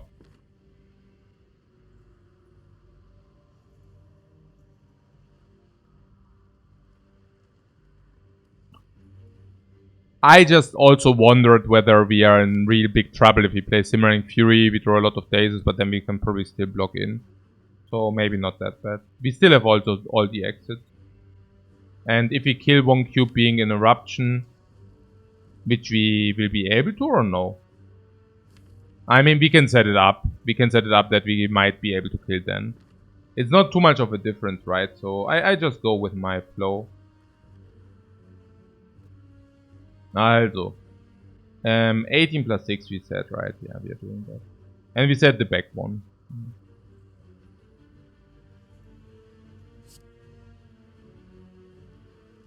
Loving the run so far, you say? Yeah, it's very interesting. I love it as well.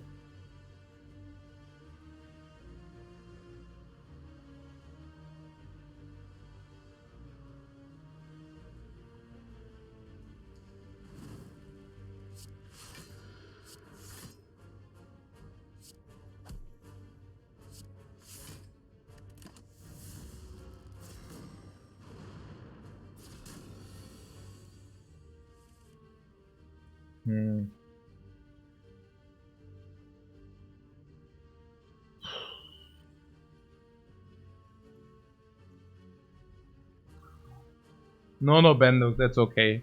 Like, you watch what you love the most. If you love watching Act 1s, you watch Act 1s. Okay-ish draw, you say? It's okay-ish. Sure. I guess the Consecrate is better with the Simmering Fury. Not exactly sure how good that draw really is. You mean because of the block or what? Yeah. And we have 7 blocks in the deck, so its average is we draw 1 block. These are considerably better. I would say just normal. I think the Consecrate here is not even good. Takes away the option that we can use the Consecrate later with the flex.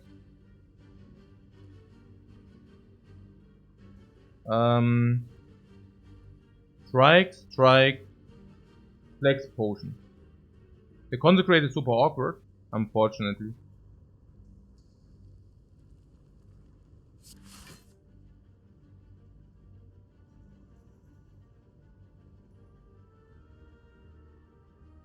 Or whether we can hit a threshold with a flex. Yeah, I'm thinking about it. The thing is, if you use the flex, this is still not dead. So, I mean, we are kind of flexing for 10 extra. I doubt that is good. I mean, it's a little bit more extra, 15 extra, right? Yeah. Consecrate, we still need to double attack. And if we do not do it, we need to single attack, so...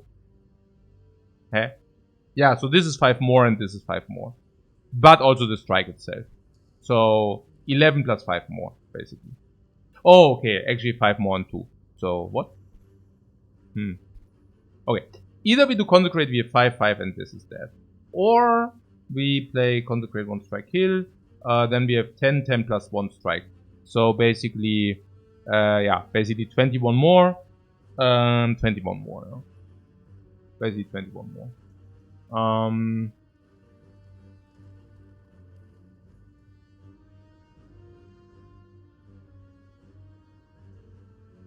Okay. Currently, we have Consecrate brings this due to 31. And 31 is not exactly... So we can do it for 21 more. Last time we could have done it for... Oh, also interesting, the Consecrate, right? Like, the Consecrate would have been so nice in Eruption, but...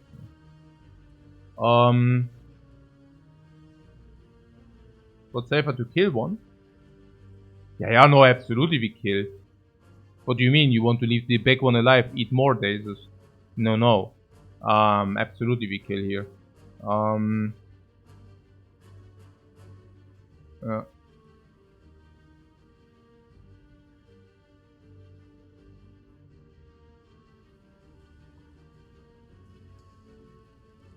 But last time was 18.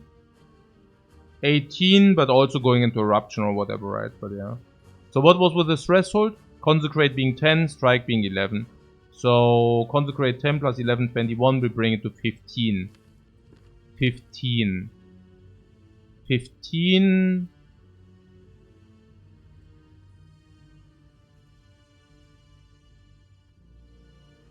But with the potion we only... Yeah, 1 even with potion, exactly. Yeah. Exactly. 9, I don't see a world where we take another 3 days. You want to take the other additional 3 days? I mean, there will be a reshuffle, right? Especially if we don't use the flex. And in the reshuffle, we are very happy that we do not have extra days. Very. So... Hmm.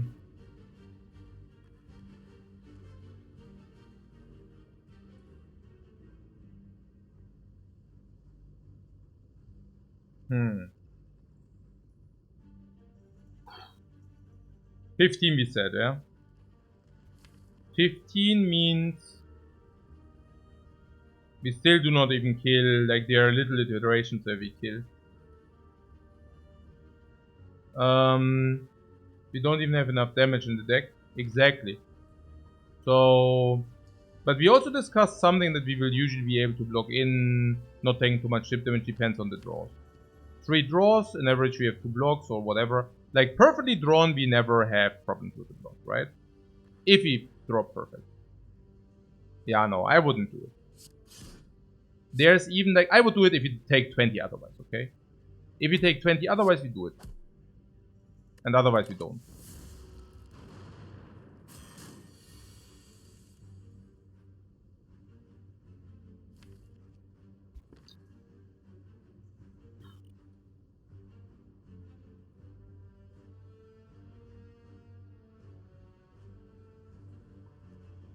Arrgh. I need to go Simmering Fury, of course. We have 2 exits. We have 2 exits on 7. And this is what I mean, like if we draw double strike instead of D, we just flex, otherwise we double defend. We needed 2 extra cards. Unless you convince me different. 9 for 10 is bad. We cannot do that. 2 extra cards is important. We have more damage and more draw. I don't see a world where Simmering Fury doesn't happen. 0 possibility.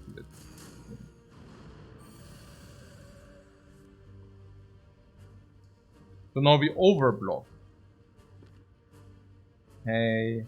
Okay. So if we attack, we have kind of block next turn. Block next turn is good. So we attack this to 19.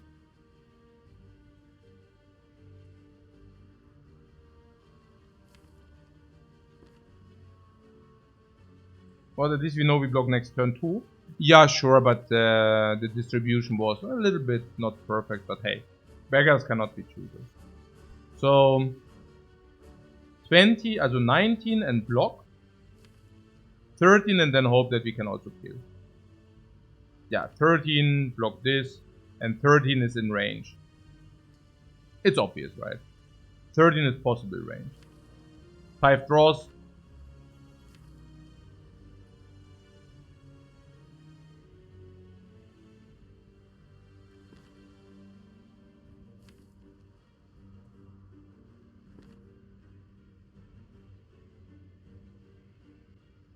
Also 13 or 15 on this guy, if we say we do not kill 13. Apparently we have a problem dealing 13. Honestly, 13 isn't even that easy. I mean, there is actually nothing. We are not dealing 13. We actually need to focus this so that we can kill him the turn after. You see that? This is freaking ridiculous. But it's true, right? 13 is exactly what we cannot deal. Yeah, exactly. It's very, very unlikely that we can deal 13. Extremely unlikely.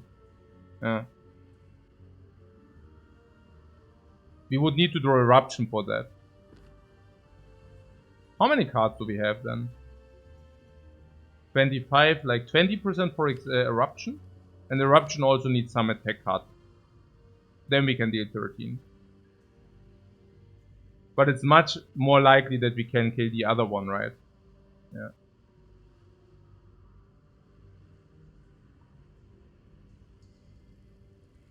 Yeah, I would do this. It's also pretty obvious, right? 21 is like, yeah, so I think so.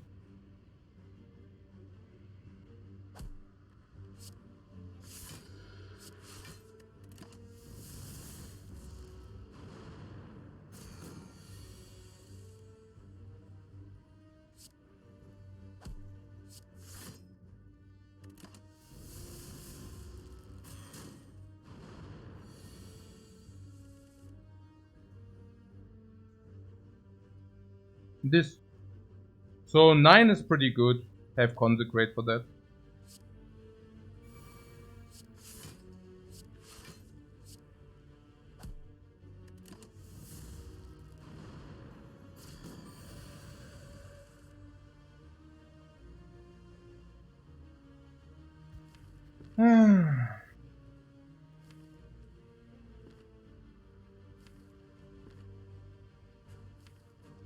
And that was very bad.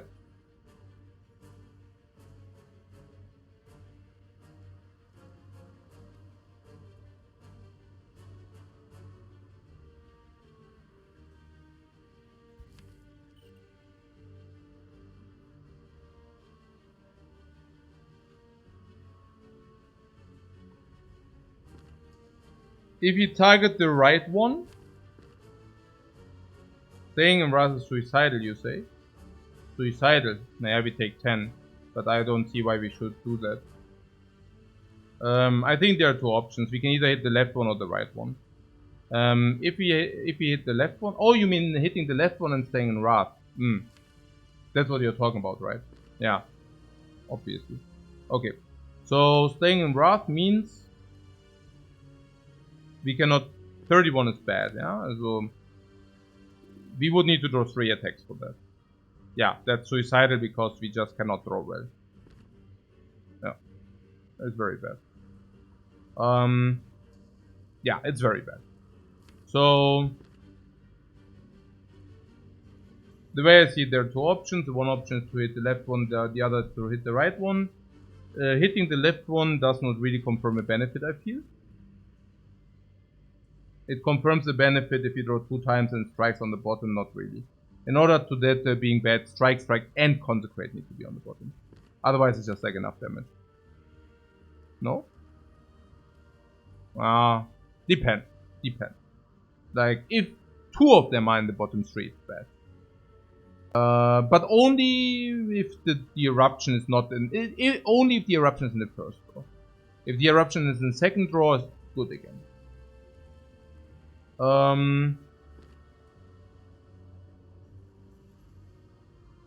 The upside if we attack the right one is that the right one is on 19.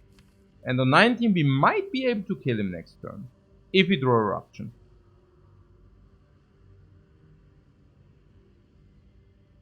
Which is like 40%. 38. But you know, around 40. So in around 40% of the cases, if we attack the right one, we can kill him. Thing is, if we draw eruption, we also... no, actually it's 40 that we draw eruption. We also need to draw an attack. Like one of them. What is that likelihood? Yeah, whatever. Oh my god, my brain, man. Yeah, around 50% again. So it's like not very likely, but it's like 20% of the cases we can do it. Now the thing is, out of those cases, we can still do it if you draw eruption already. I mean, if you draw double strike, it's the same. So, so it's only for those cases where we draw eruption and exactly 1 strike, right? So probably 10% of the time, basically. 10% of the times we are very happy if we attack the right one. What happens then? While eruption attack, it dies. That's pretty good. Now what is the downside? The downside is, I mean, what is the downside of attacking the right one? That the left one has 9 HP, and if we draw 10 cards and we do not draw 2 attacks, Eruption being already good enough, so in 55, also 40% we have Eruption turn 2. So, okay. If we draw the Eruption turn 1, we just kill this guy, it's super. Right? This guy is dead, super. Then we only need to make sure that one of these, also not both are in the bottom. So that's great. Now, if this is not the case, we will draw the Eruption in the second turn, and then we can kill this. You see that? It's super fascinating. Like, we are afraid that we do not draw the Eruption turn 1, because drawing the Eruption turn 1 is actually good. But if we do not draw the Eruption turn 1, if we draw the Eruption, we will draw turn 2, and that's amazing.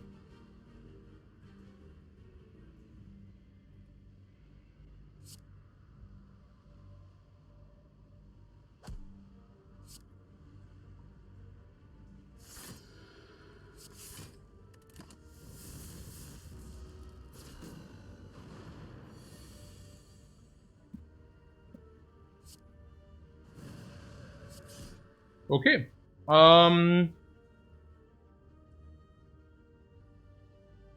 If we would have not attacked the right cube there, but the left one, we would have taken 10. Yeah? You've just taken 10.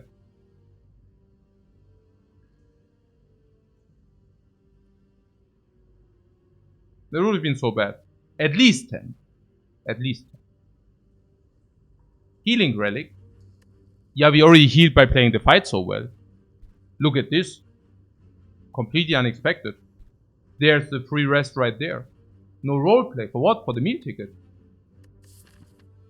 You mean here we might lose HP, but we can do the fight with low HP anyways. And here, instead of resting, we get this. 15 HP. So if a relic gives you 15 HP, you're over the moon.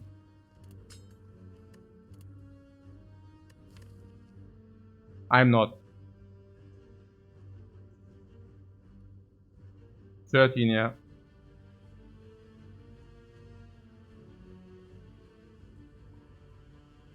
Their knob is still left, right?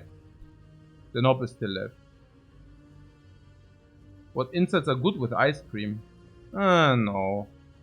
I don't think. And we already overblocked. You think inside is good? Yeah, but against knob it's certainly not good. And also this card sucks, right? I mean, this card is dealing... This is basically base defense. The turn where you draw it. And... if you're lucky, you also draw the inside. And then if you draw this again, it's a base defense again. Knob is still left. This being complete trash against knob. I mean, not utter garbage. Yeah, it's pretty bad.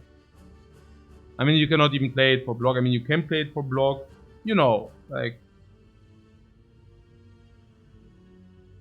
no, it's pretty bad. Unless you tell me there is some reason why we have to pick it now. But... I don't exactly see it. No.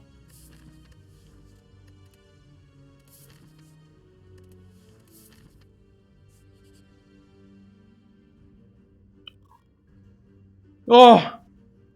Oh! Finally we can catch like a break, man. Yeah! Incense burner.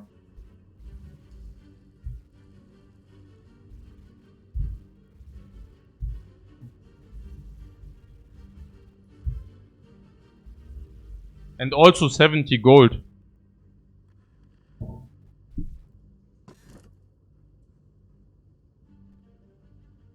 was right about the 70 gold. What about the courier? Of course you take him. I'm just wondering what the value of it is. 20% less means what? 25% more gold or what? So if you're at 100, at that point, it means 400,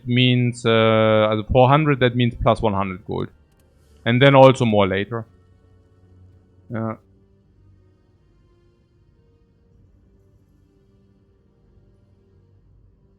We can buy more good cards. Yeah. Welcome! Welcome! Not bad! Not bad! Also this ambush I don't mind, yeah? Bam, ambush 15, bam! Ne? Bam, ambush 15, bam, ja? Ist schon gut. Bring! 15, bring!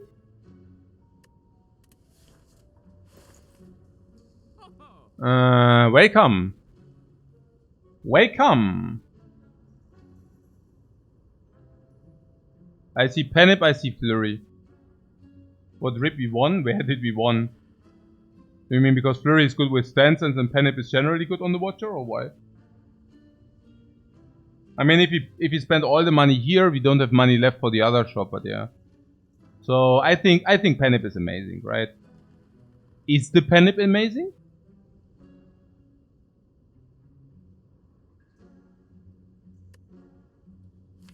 Yes. Okay.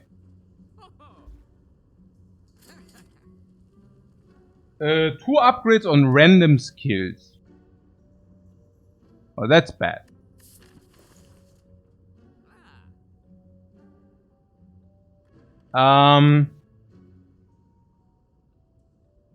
Flurry of Blows is a card we need.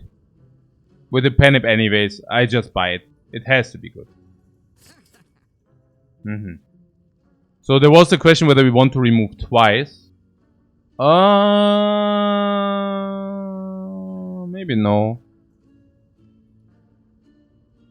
I mean, the money we have means we can buy any kind of insanely great relic. And that option disappears if we take the remove. And given that we do not only have like the relics as an option, but we actually have maybe potion as an option, but definitely certainly also cards. I mean, the only way to brick is by not, also on the remove, by basically finding nothing. If we find nothing whatsoever, then it's bad to have not done the remove here. But yeah.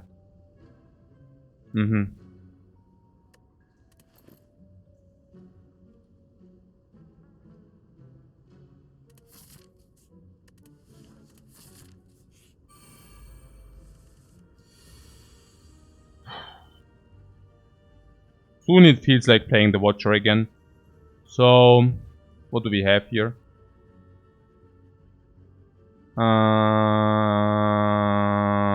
Just block full.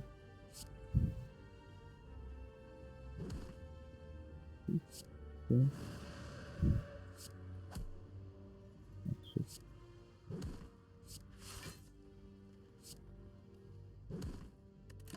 Yeah, you say maybe Panip setup, but I feel that's good enough. I mean, currently we don't even have a big attack card we would like to set up. Some people wanted to buy the garbage Meditate. I mean, it's not so garbage, but I assume Fear No Evil being better than Meditate. And I see Fear No Evil currently we run 2-1-1. And instead of 2-1-1, 2-1-2 is perfect. 2-1-2 is especially perfect if you have Stance. And 2-1-2 is especially perfect if you Stance Flurry. Yeah. Fear No Evil is great here, yeah. It also gives, with Rushdown, potential options for maybe semi-infinite or infinite. Depends. Right. Oh yeah, there's also the Rushdown thing. We always have 8% on Rushdown, maybe more if you actually buy the power.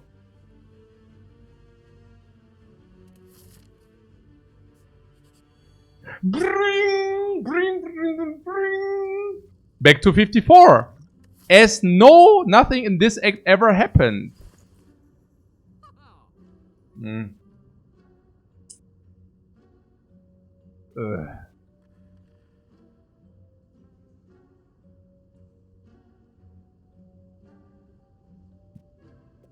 What? The Abacus? Nah, I don't think so. Pagan just Happy Flower. Usually I would think Happy Flower. But as things stand, I don't know. I mean, Happy Flower is really valuable. There's no doubt about it. But you think we are lacking energy at the moment? Because I don't feel like it.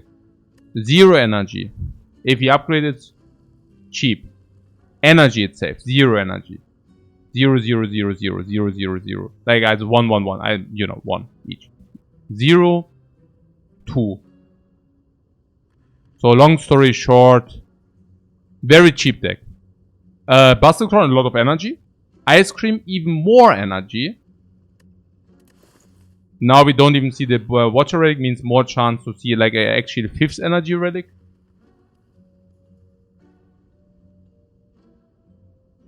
The study looks juicy. The study. You mean because if we buy the study, we can also buy the flower, or where does this stem from? The study is actually complete trash. I guess the only fight where study could do something might be against the Hexa Ghost, and that's kind of about it. So other than that, it's complete trash. So what about the Hexa Ghost? I mean, currently we have no relics. Currently we don't really have damage. Yeah, so currently the Hexa Ghost kills us.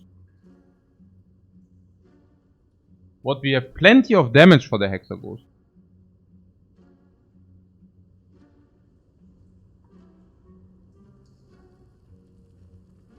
Maybe the bosses I play are different from the bosses you play. Elaborate? Ja, eben. Also, this Hexa Ghost does always shuffle 2 burns and not 1 burn. I am so freaking mean, it's only because I slept so little, sorry about that. But you know, like Ascension 19 bosses have more challenging movesets and such. Okay, so now it's so freaking absurd, our deck has only base cards, man. I mean, it's like the least damage thing. This is like an AoE. I mean, a Windmill Strike would deal more damage here. And we just couldn't kill like a hallway fight. That's like what our damage looks like. What, the Windmill Strike? Oh, is it here or what? No, I'm not buying the Windmill Strike. I just wanted to make like an example of a very garbage card, which is even more damage than what we have in the deck. Slizzle, a Flurry. Yeah, Flurry. Yeah. I'm not even joking about the study. The study is basically 1 card for every turn, and we can deploy it turn 2 against Hexa Ghost. So we lose 1 card, the energy doesn't matter because we have more than enough energy, and then it will give us 5 cards on demand. If we are afraid to dying against the Hexa Ghost, the study is positive. At the moment, I simply do think that we will just die against Hexa Ghost, literally. We're just dead. I mean, we can check it out. We can check it out. So, turn 1... 12 damage. Okay, against Hexa Ghost we need like 30 damage per turn. Better would be to have more. So, we draw 12 damage. Next turn we are in Eruption. Great. 40 damage. Maybe 50. So now we are break even with the damage. Next turn. We need to exit. Otherwise, if we don't exit, we die against the multi-attack. So maybe we cannot even risk to go into... I mean, now we have some exits though, so that's fine. I just hope we don't break. Next turn, do we have 30? Well, maybe we have 30, maybe we have 12. Okay, so we go back and forth and roughly like getting more burns every turn. I would assume our average damage output to like 20, 25 maybe. We are never good against Hexa Ghost at the current stage. Okay. So what do we have in between? 2 upgrades. Do these 2 upgrades help us? Enough. Do they help us enough? If you say we want to upgrade the biggest damage output, what would that be? Flurry? I guess 2 flurries? Yeah. I mean, if you take the flurry, I guess. How much damage do we have then?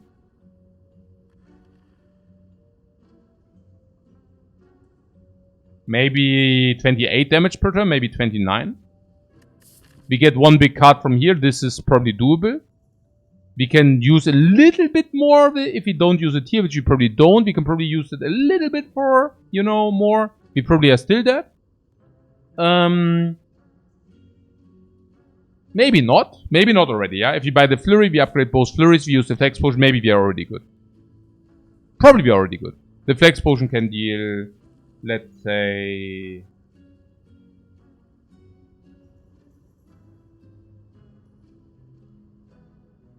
40, 50 damage. 50 damage. That's good enough. Don't we upgrade Eruption? I don't think so, right?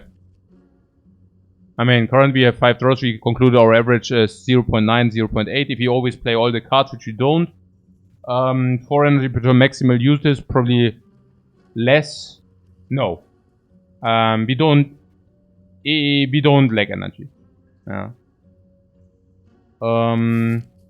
We could even upgrade maybe Simmering Fury to draw one more, but I don't know about that. Okay. All that being said, I mean, it's not that we cannot buy stuff in this shop. So what are the options? Yeah, some people are talking about the vulnerable potion. I would take the potions the last, because we have, what, 40-50% on the potion now. The flex potion is good. So if you basically buy one of these potions now, in half of the case we just throw it away. Yeah, it doesn't make too much sense. It's fascinating. The number 46 is somewhere around this shop. A lot. What is the Abacus doing? The Abacus is just overblocking, probably. Very often it will do something, but... I mean, it's a power, right? So that's not bad, but it will overblock.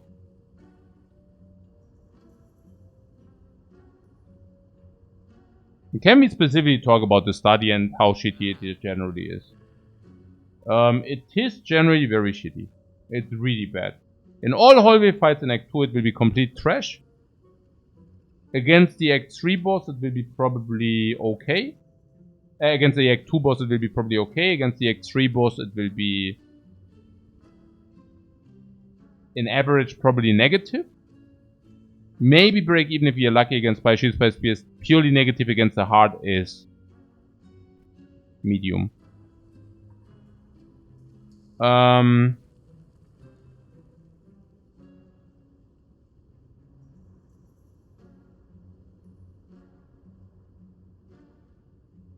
It's pretty bad.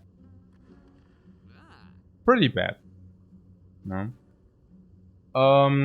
Unless against the Hexaghost. Against the Hexaghost is actually good, because we can draw it and then we can also use the insights before the burns get shuffled in. So Hexaghost wants to shuffle in 2 burns.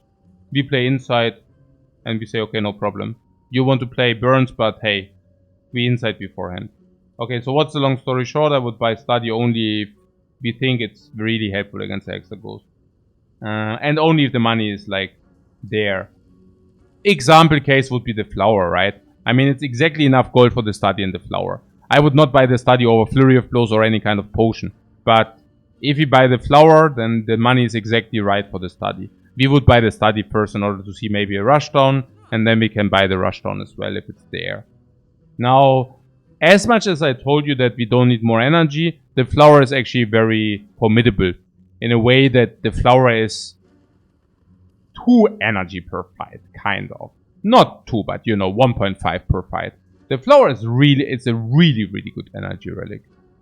Now, of course, if you get the 5th energy from the boss, the Flower is really much, like, worth much less, but that's pretty much it. Now, the Flower is also because you can set it up. You set it up to 2 and then it generates energy right away. If the fight goes to turn 4, perfect, you get the 2nd energy.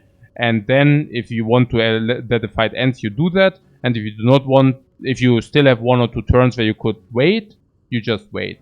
So the Flower is really good. Yeah. It's better than Lantern. Yeah. Massively better. So, there's a puzzle. Frodo asks whether the puzzle is that bad. No. The puzzle is not that bad, it's just like the Watcher doesn't like to take damage. Now, we already have a little bit sustain from the meal ticket, so that's not that bad.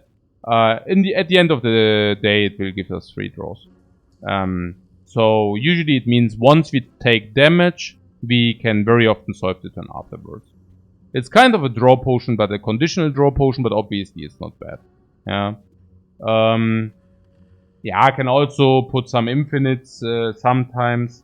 It's not bad whatsoever. And then there's the Abacus. The Abacus, what does it do? Oh, also for us, right? I mean, we said we need card draw. Centennial Puzzle confirms the card draw. So we buy the Centennial Puzzle. We say we want to draw cards because we want to spend energy. The Centennial Puzzle enables us to spend energy.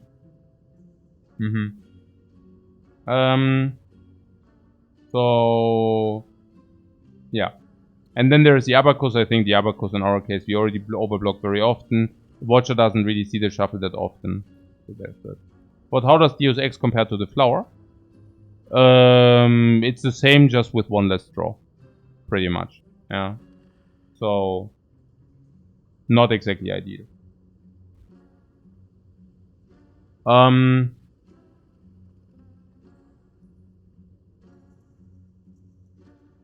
What the Abacus solves the block?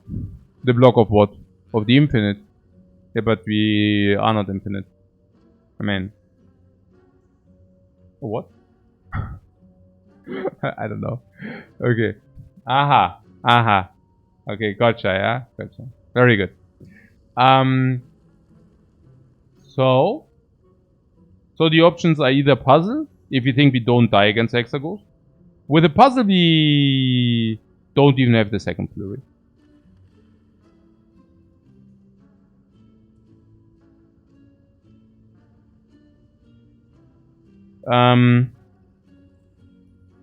If what the relics look good? Ooh, the crown or what? Not so sure.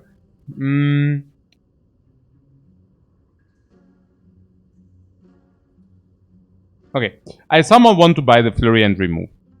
And buy a potion. Maybe not, no. Maybe not.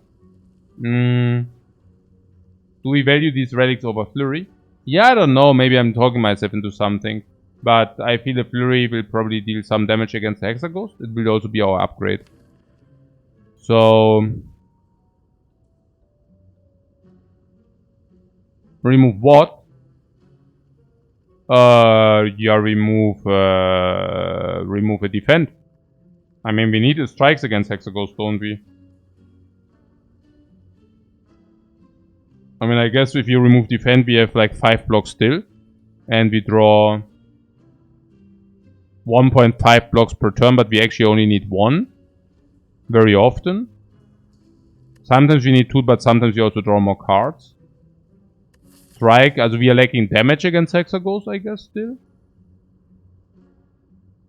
If you upgrade both flurries, they are actually very decent damage. So I wouldn't mind that.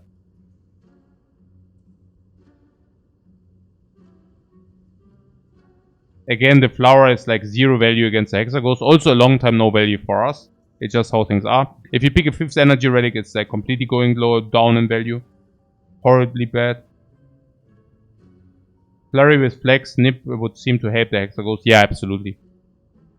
Yeah, what Paparato is basically saying, there will be one turn where we can draw a lot of cards with a Simmering Fury.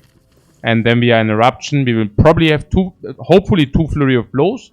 And then we can suddenly flex. For like 20 Flurry, maybe with a Pen 30. Strike. So suddenly it's 50 the flex already. Then we can stance, and then we kind of can solve. Because of the flex potion is like suddenly 60 damage. That's very good. Flex potion and Watcher is extremely strong. Yeah, super. Super. It goes at the expense of the puzzle though. I mean, the puzzle is also very nice on the Watcher. Meaning you take one time a little bit chip damage and then the fight is usually solved. I'm getting like this draw potion very often. Draw potion. I mean, it's not at the beginning though, it's conditional, so it's maybe a 4, a 5. Now, if you set it 10, but delayed. You're a puzzle enjoyer. Yeah, but do you think we are good against the Hexagons? Do you think we are not bye-bye.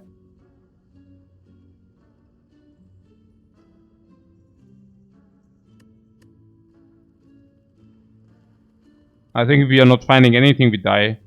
Yeah. Mm-hmm.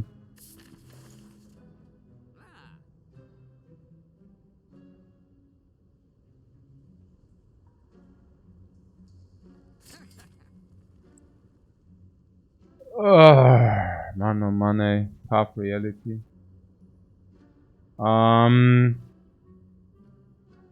With Flex Panic, think you should get there with a puzzle?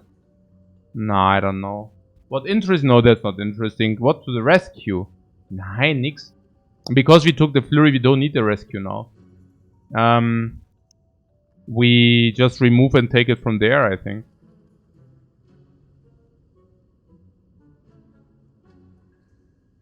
Oh, also it might be Nob, so we remove defend.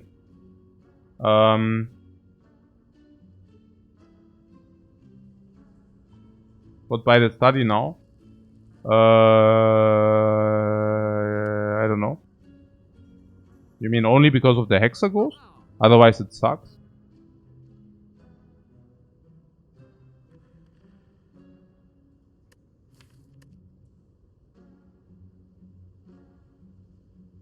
Purity shouldn't be good. The way I see it, we also still have a card choice and a possible potion ahead.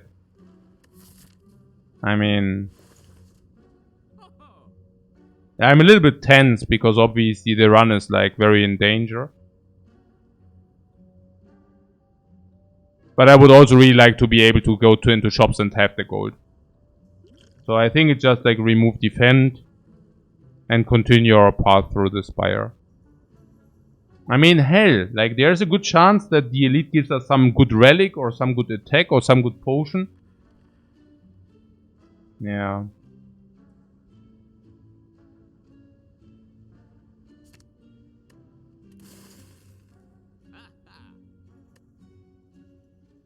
Why is that afraid against the Hexa Ghost? I don't know. I think once we upgraded the flurry, we should be fine.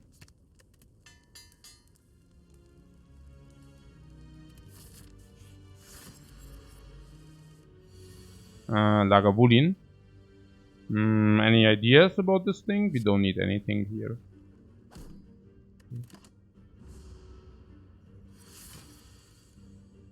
Perfect.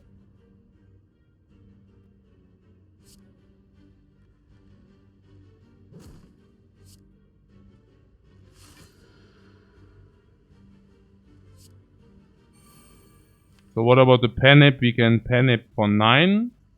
Or we can Penip for more. Penip for 12. More is more. You are saying that if we advance the Penip... No, actually we delay eruption. No, nonsense. Nonsense.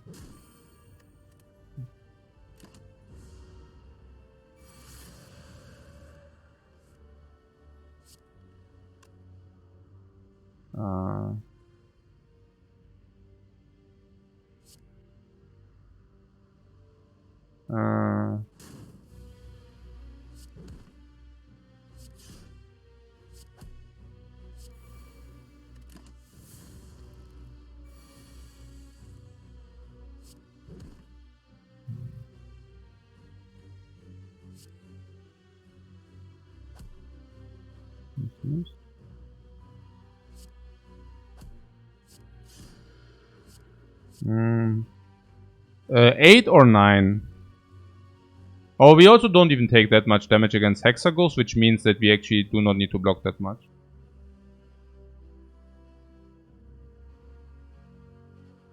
You want it on 8, you sure? Like, why? So that you can go Eruption for 12 damage instead of for 9?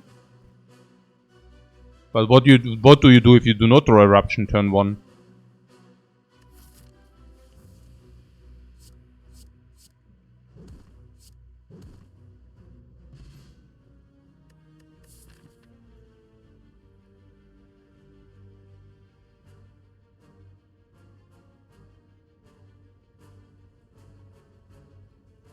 Wait, there's still the card. There's still the card. There's still the card. I mean, the relic is garbage. The potion is not there. But there's still the card.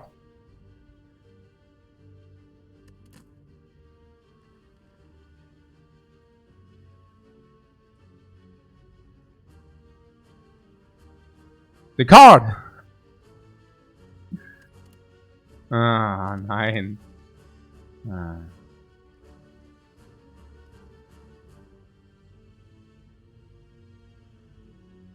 Oh.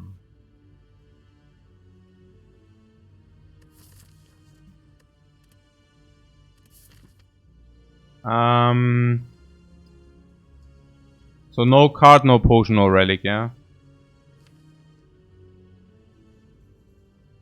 Yeah, cool. Ice cream, Buster Crown, infinite energy against Hexagons, not bad. Meal ticket could mean that we do at least do not, like, you know, like we don't need to block that much against Hexagons, not bad. Unless we are in eruption and we die. And we cannot leave eruption and we die. Korea was, no, whatever, not so good. Panip is currently not even that great. It means 10% more on our attacks. Is less good than 1 strength. 1 strength would be considerably better. Winged Wood. Ooh. And the cards? Better do some stance. What is my question? Is 1 card draw better or is Flurry of Blows upgrade better? The Simmering Fury confirms that we draw 8 cards after we played it. I mean, if we are saying we are lacking energy, we are lacking cards, then the card draw is probably better than... Because the Simmering Fury also goes into the reshuffle. You play Simmering Fury, you draw 8 cards, Simmering Fury is in the reshuffle again. Yeah.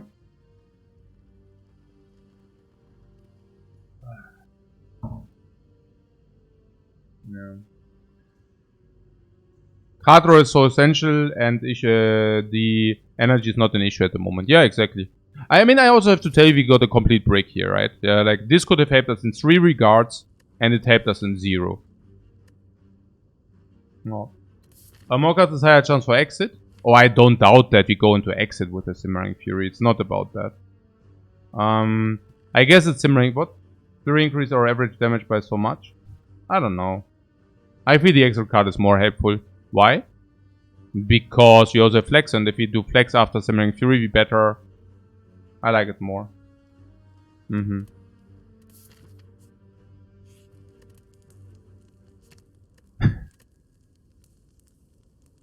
Click dong dong dong. Okay.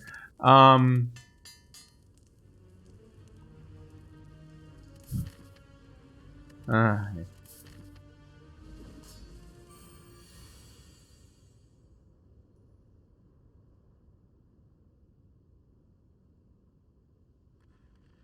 Hmm.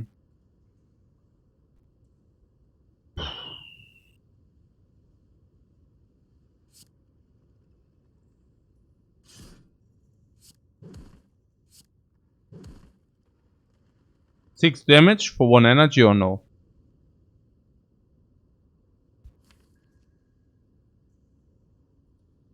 It's decent to having the flurries right away. Yeah, it's not that bad. So we have 2 energy, then we have 6.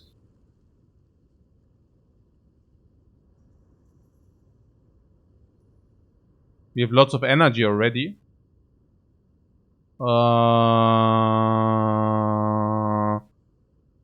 1, let's say 1 if you are generous. 1, 1, 1, 1, 0, 0, 0, 1, 3. So on average it's like 5 energy we can use per turn. What do 6 energy even play? No, 6 energy currently do not play, and sometimes if you draw burns, sometimes you don't want to spend all the energy. So it's 6 damage and advances Panip, so it's like 7 damage, maybe 8. How does this fight work if you would always convert 1 energy into 8 damage? You would need 30 energy to kill it. Not very good. Okay, let's just see whether we can do something with 7 energy next turn. Yeah, we can. Eruption, strike, strike, strike, vigilance, for example. One example case. Eerie, quiet. This first is the skip. Yeah, I'm thinking. I mean, there are hands where it suddenly pays off not to do it, right? Eruption, Strike, Vigilance being one of these possibilities.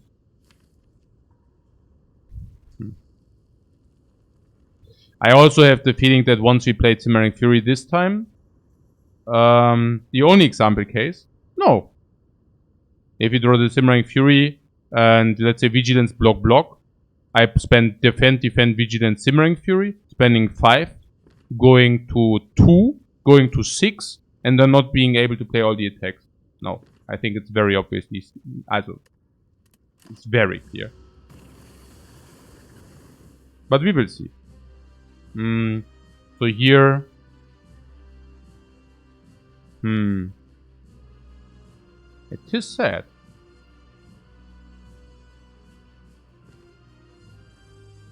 Very. I don't know.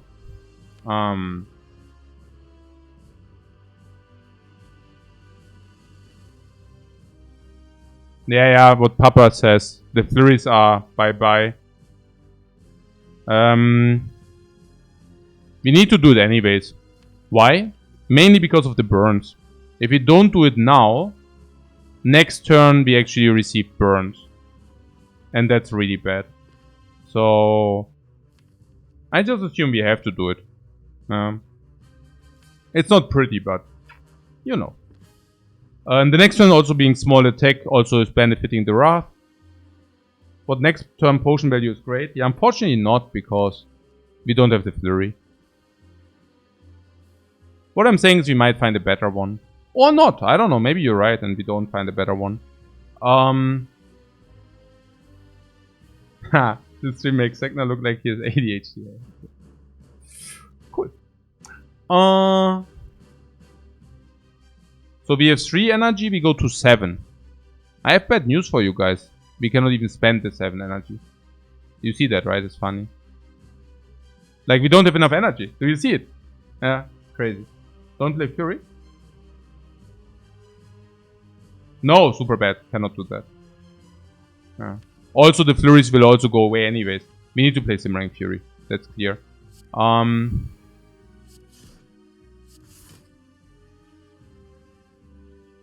So we are now... Okay.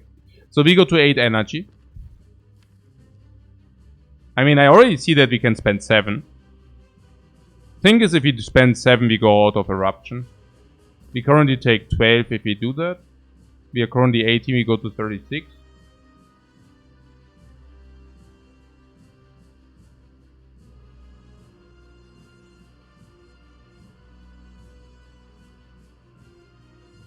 What is my point? My point is, next time we draw Eruption, we do not have it in the deck any longer. So, what does that mean? It means that, well, exactly this, it's not in the deck any longer. I don't know. Like, what's my point? Don't we need the energy next turn? That's my point, I guess. I already see 2, 3, 4, 5 energy being in the strike, and then probably 2 for the vigilance. Or not. And if we draw 2 more cards, we would like to play the others as well. Is it true or not? Which others?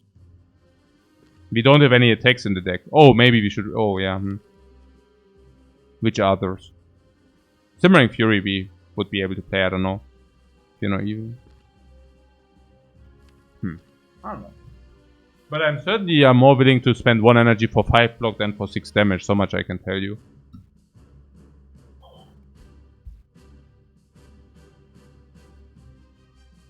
So if you use the defend, we have 7 energy, we already know how to spend it.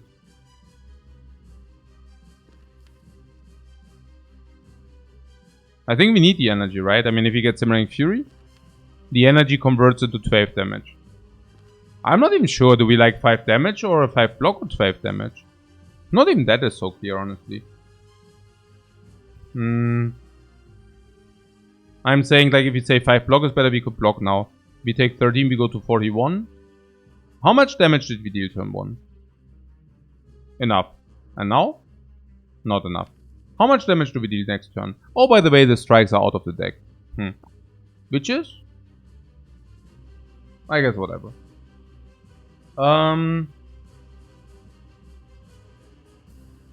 We don't need it. We don't need the energy. What? I don't know. Like next turn we have how much damage is that? 18, also 15, also what? It's 54.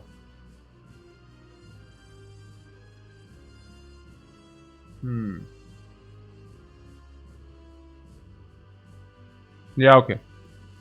So, once we draw the burns, we certainly don't need the energy. Then there are some turns where you don't even block in.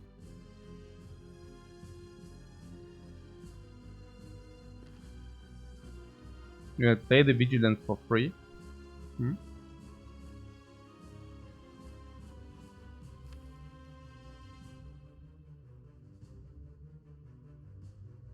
And with the Flex Potion, we are not behind in damage, okay? Is that even true? I don't know. I mean, I'm currently not seeing us like succeeding big time damage wise. Or do you see us succeeding big time damage wise?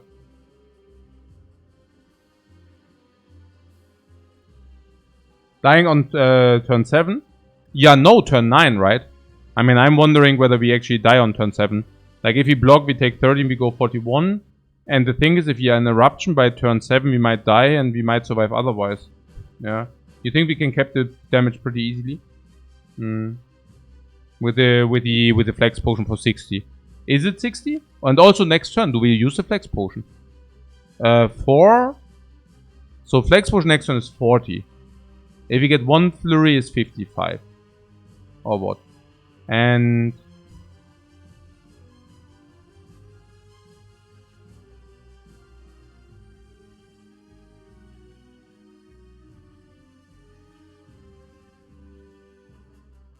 like 6 attack at some point. With the Eruption. With the Simmering Fury, right? We might even decide to stay in Wrath. And then the Flare of Blows is 20, then we swap, we deal, like, swap is also a lot. Consecrate, swap back. Shouldn't be hard, Peter says. Okay.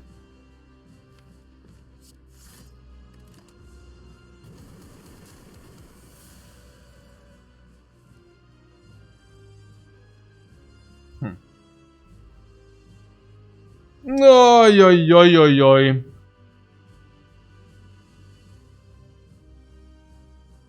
Now we miss a strike.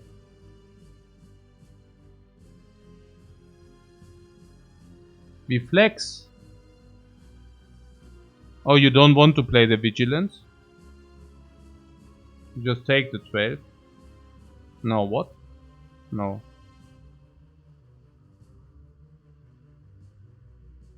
Oh yeah, we actually can play the Vigilance, yeah. What first? Yeah, yeah. And basically exit in Eruption?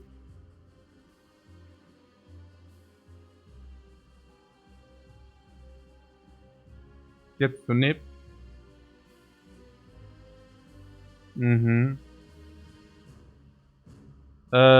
What Peter says, we have currently 5 attacks in the Dude. If we use the Vigilance, now 6 attacks, 7 attacks. 4, 5, Vigilance 6, Eruption 7. Yeah, we use the potion here. I mean, this is perfect. 5 attacks is 50. Panip 60. Again 70. 75 damage potion. Yeah.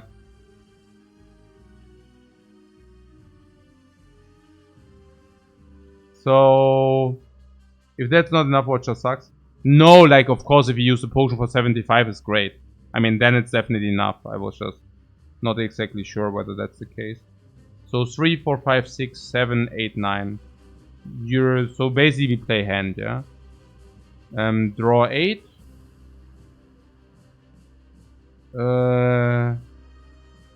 Draw 8. Yeah. And then Fear No Evil, and it's solved from here. Potion next turn is better. Right. Okay. So the question is, I mean, with such a good draw, do we even need the potion? 36, 36, 54, 54, 66, 66 plus 12, 78.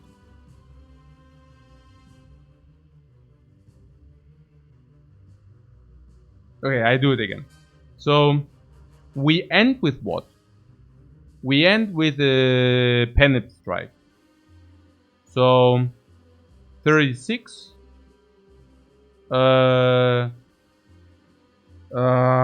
Okay. Again. 36. Also 3, 4, Pennant 5. 6 times 12. 72. 81 plus 6. 87. We deal 87 now. The ghost goes to 150.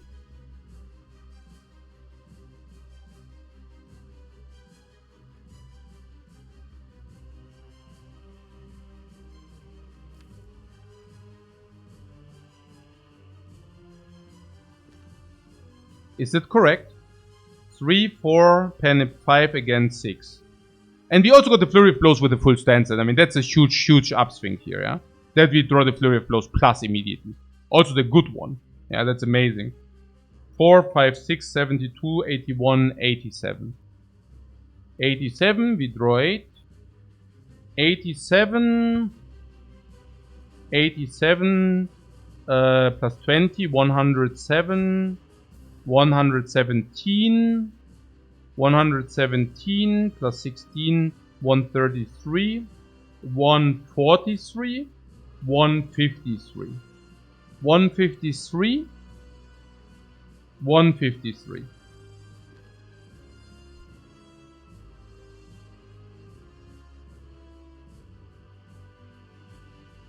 Um, 80 damage left. Now he doesn't do anything. We can go into something. If we draw a Simmering Fury into a similar hand, we kill. If we do not, we can even attack, maybe exit, and then have another turn to do it because our life total is like at 37. In the worst case, we need to use the potion. That's much better. The potion would be extra 75. I'm just saying we don't need it.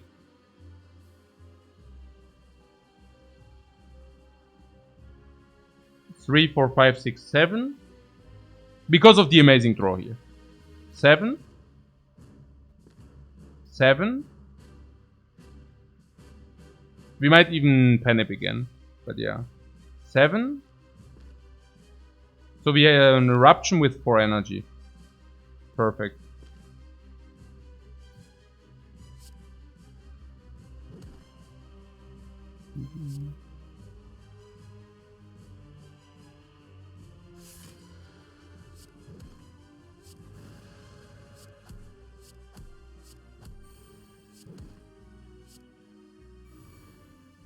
Five energy even.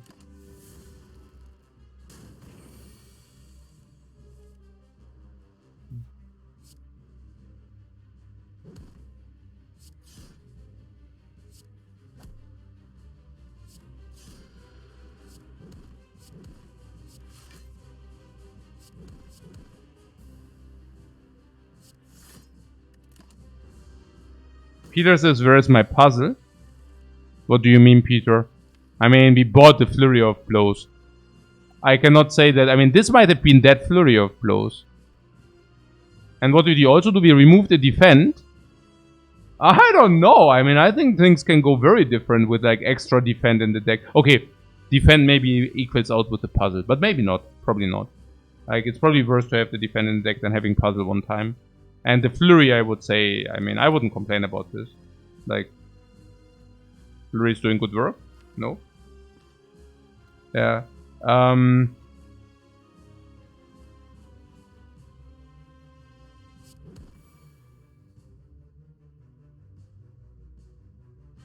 This breaks the nip. Probably not even good. Ah, probably good.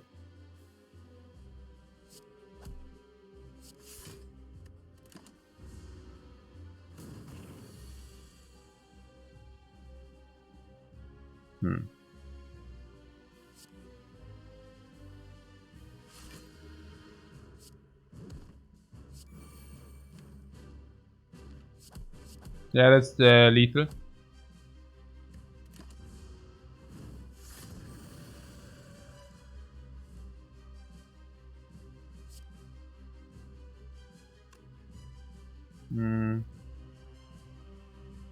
So, how do we do it the best? Potion preservation? Oh yeah, oh yeah. I mean, in this run we will need it as well. So... So Penip is the best on 9 or 8. Yeah, with the cards we have, it's probably the best on 9. Then we can also set it up again. We leave it at 8. No, I don't think so. Hey, thanks so much for your sub, Peter. It's very much appreciated. So what? Ja, also I think it's better, ja. Also das,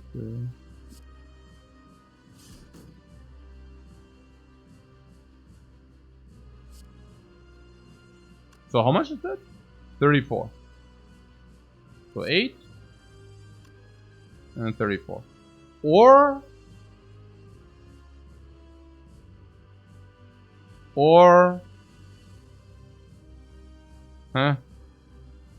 attack 8, Piano Evil 20, 28 and Eruption.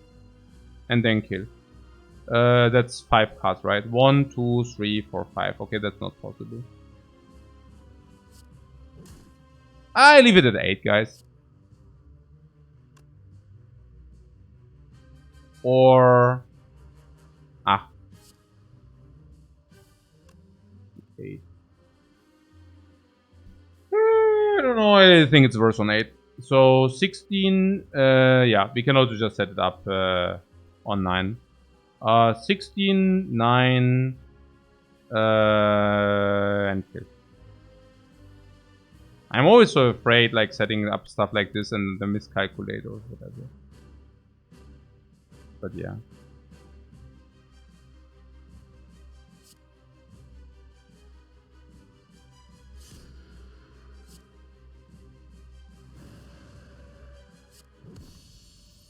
Okay. No potion again. Aww. Hey, man, oh man. I mean, yeah, okay.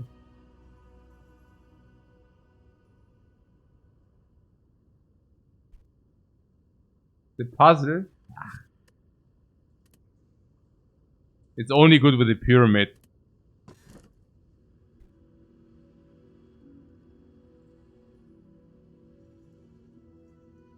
Also, it's not the choker.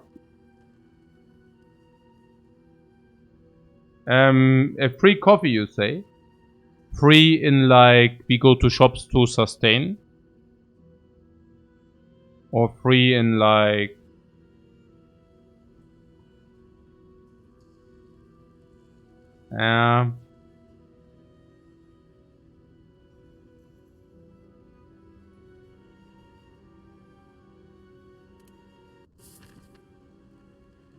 We don't have a lot of cards, we need to upgrade them. Yeah, I don't mind. I mean, Thinkers is funny because we have too much energy. Like, download crazy. Oh,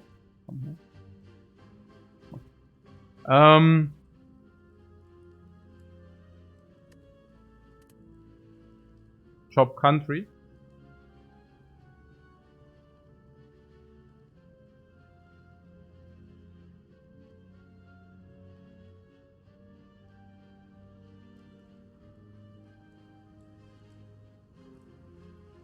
The surprise in Act 1 was Run Saver? No. I mean, we have a potion. I mean, we had something, some lenience. So what are we supposed to do?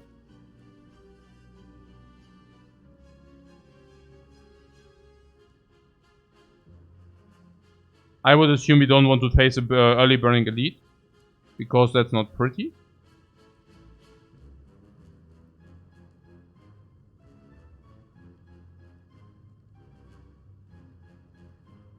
Is this simply dominating? We can go here, right? Because this dominates. Yeah.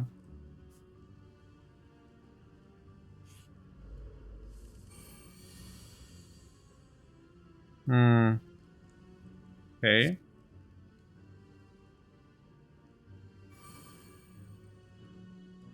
So we can use the consecrate for ritual dagger. Yeah, or upgrade all is also good, right? Upgrade all base, upgrade 7 is also sick. Apparitions is usually very good with the coffee dripper. Generally good on Watcher, but specifically with the coffee dripper.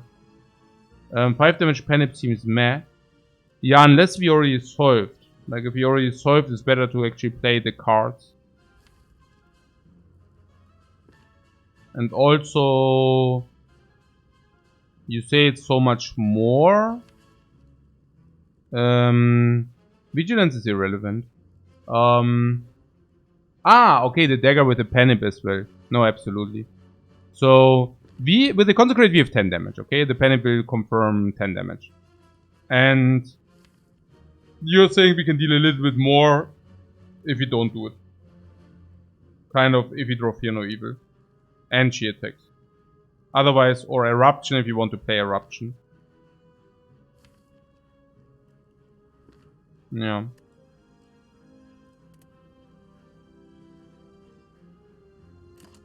Also option for Flex if it's really good.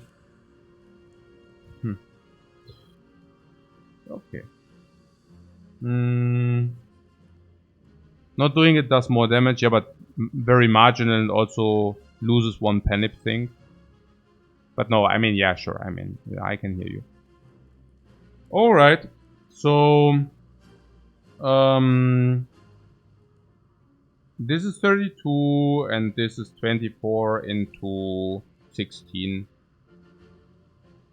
So this is 32, this is more. We cannot play this now, so we have to play this.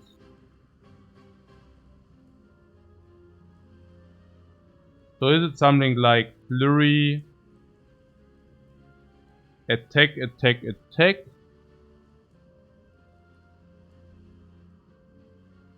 Fear No Evil, attack, empty body attack. Yeah. And we know what we draw and that's a kill. Let's do it then.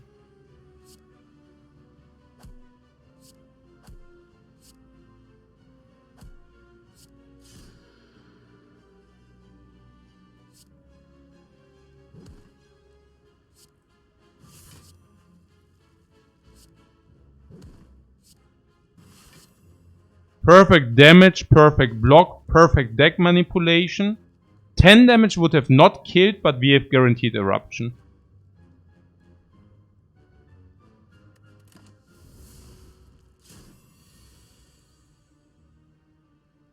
This is really good.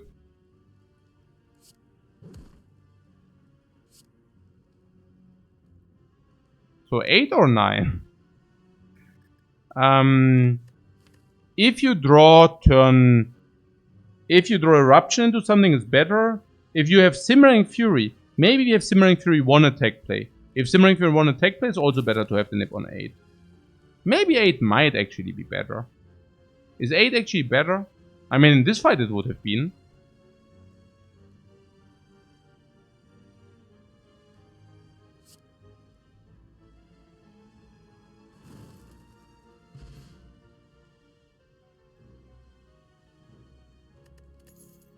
Oh, if you get Flurry, you can even play that as well, yeah. What? What? What? What? Upgraded, what? Upgraded. It doesn't only come. No, it comes. The Hand of God. Gleich mal upgraded. Why is it green? Yeah, why is it green? That's a shot pretty sick, man. What is that? I don't even have a choice. Now we only need like talk to them plus and we are good.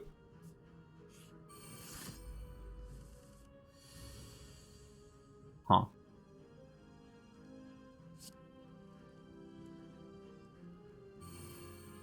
So we play the damage?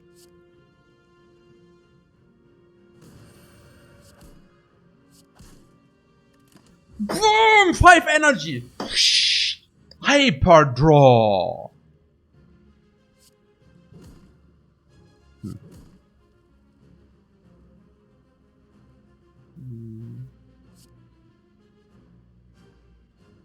Hmm?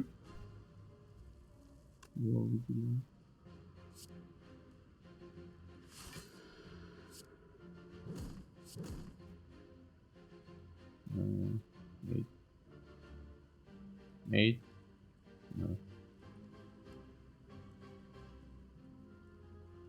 No. 6.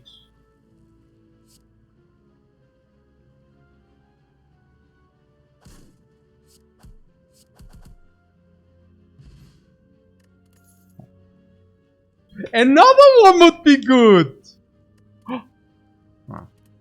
Okay. Sure.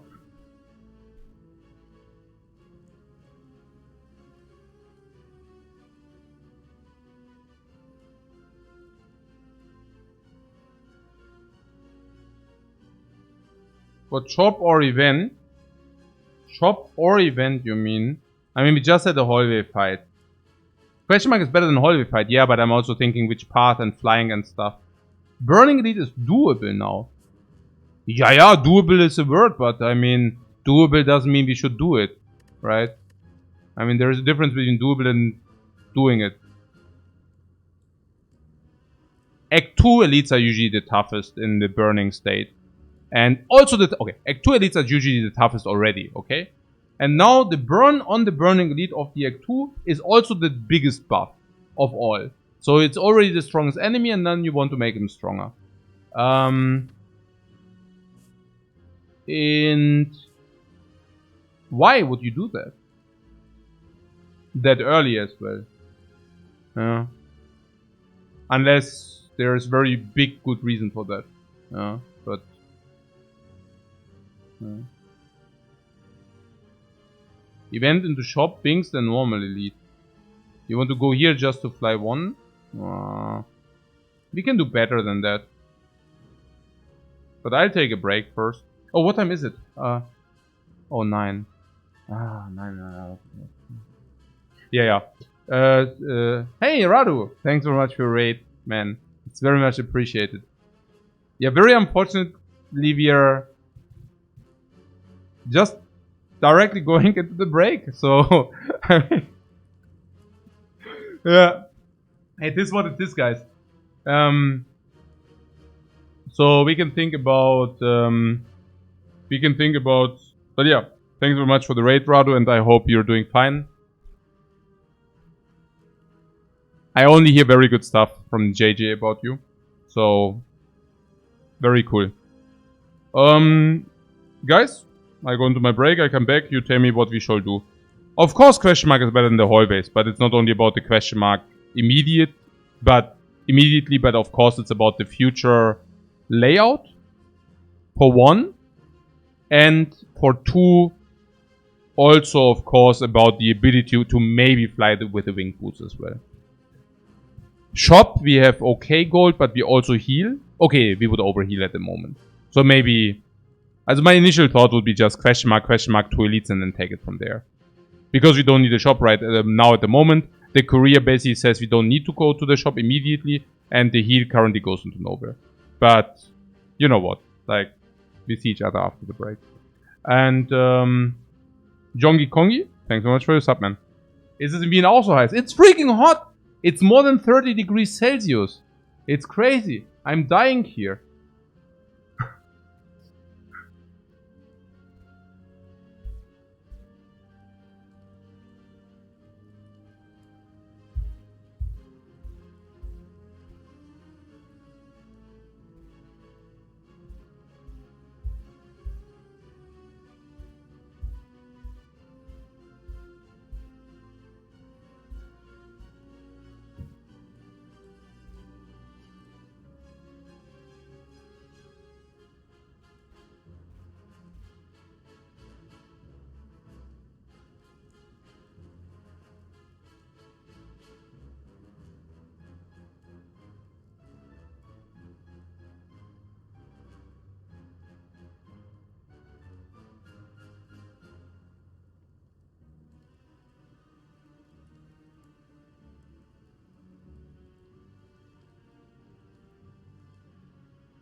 Oh.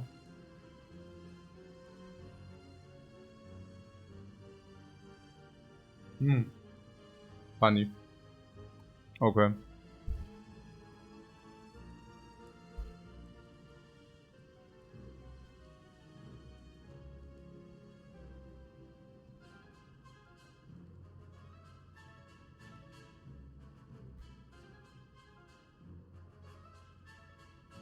If life would be that easy, that if you just take more time, then you make better decisions, we would be living in a hell of a better world. Okay. So,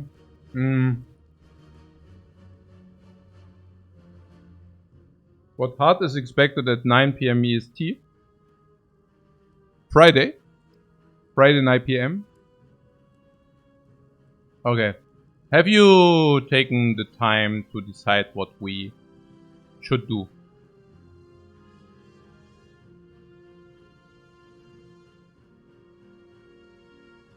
I think question marks are of amazing value for us. Could even be a shop.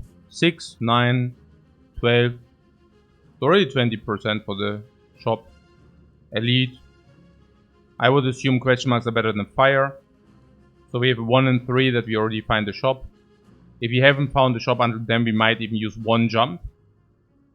Maybe.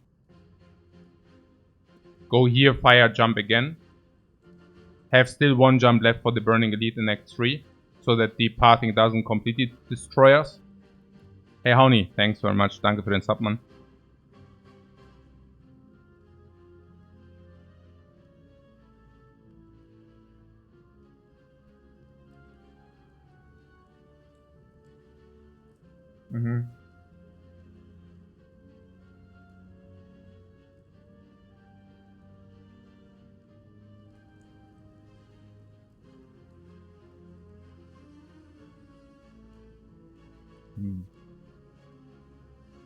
I mean, what are even alternates? The alternate is to go here and use the jump immediately. It's weird, right? Taking 3 enemies is weird.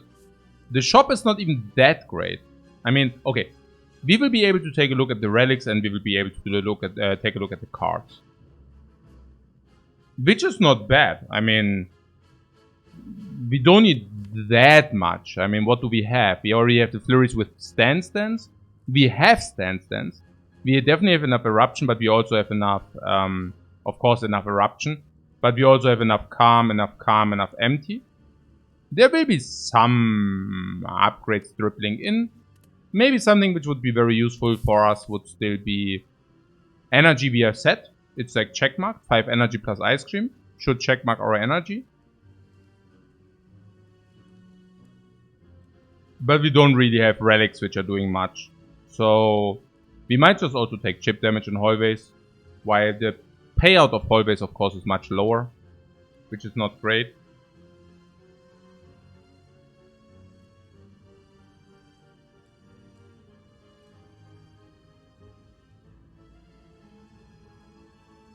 What Timbex says, how did you estimate the number of runs required? You can only figure it out with Monte Carlo. Naja, you can just calculate. For example, if you say we have 95%, it's 95 to the power of 50, that we succeed in every single attempt. And then you can calculate how many runs an average attempt goes. An average attempt will go 20 runs if you have 95%. So, and then you just multiply it, and then you're there.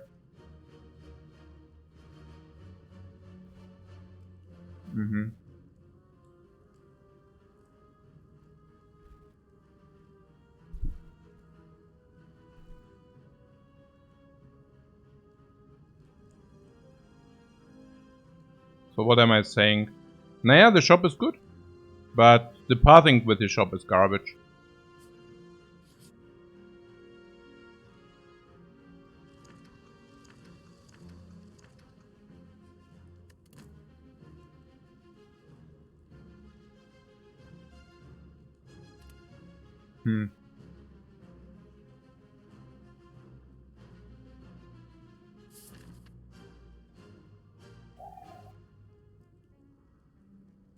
Not bad.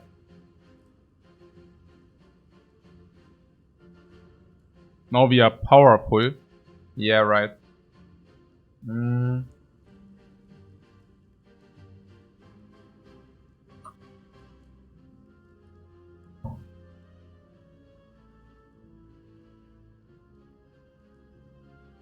So we also lost 21 HP.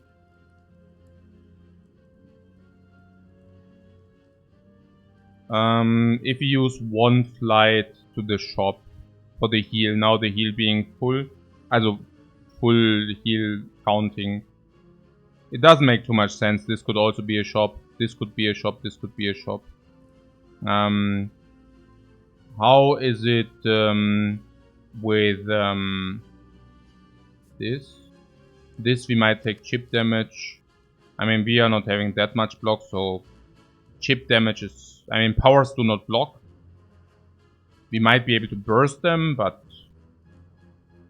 I mean... we can easily take 10-15 chip damage. So let's say 33, we go here.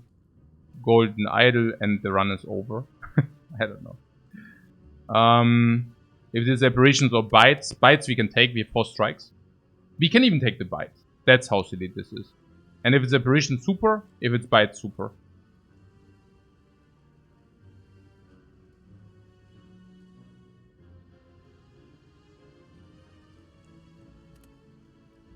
The 169 hard kills in the 30 days. Yeah.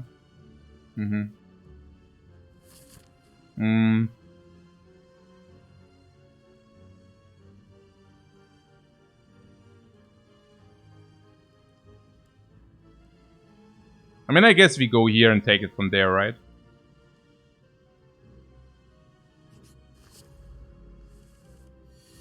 Oh, we are already at the advanced enemies. This rush down here.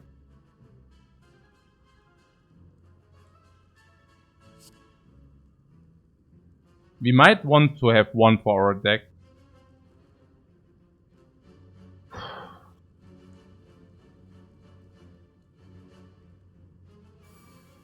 Just get it every fight. Yeah, right.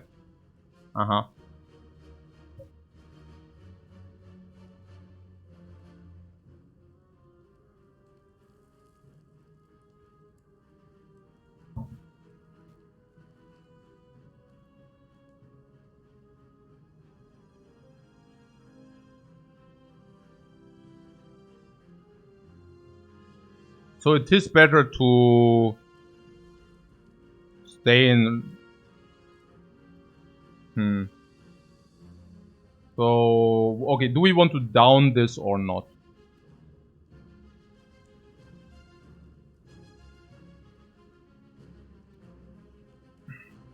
I guess it depends on what we draw.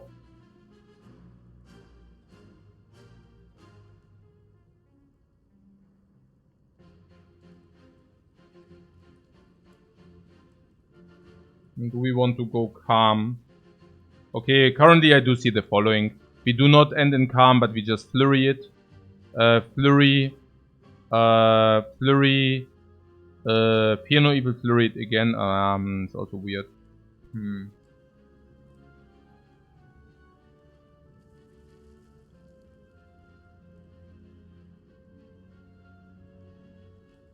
Yeah.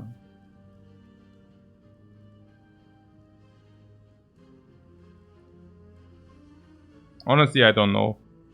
This is weird. Eruption first for the draw. And then you lose like a lot of value.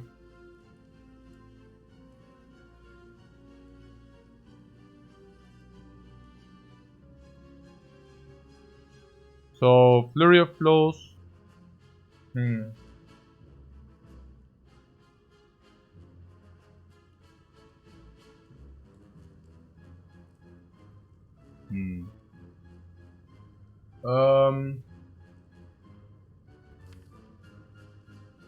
Okay. There's the Tantrum, which can also just down the bird. But, yeah, I don't know. Also, okay, we play 4 attacks on the bird. I think that's pretty clear. So, Flurry of Blows on the bird. Eruption on her. Consecrate a second attack. We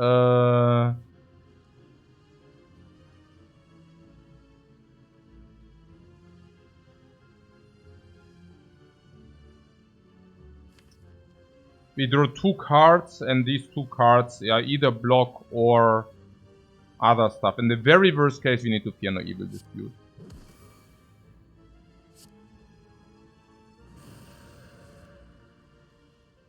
Okay, that's pretty good. Now...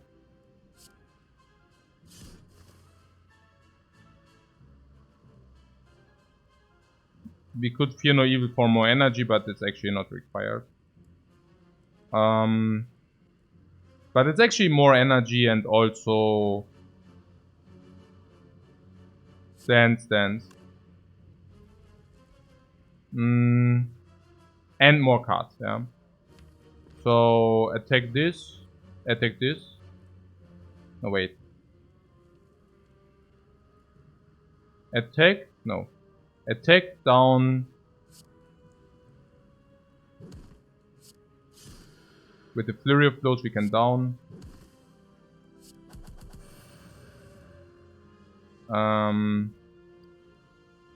Attack.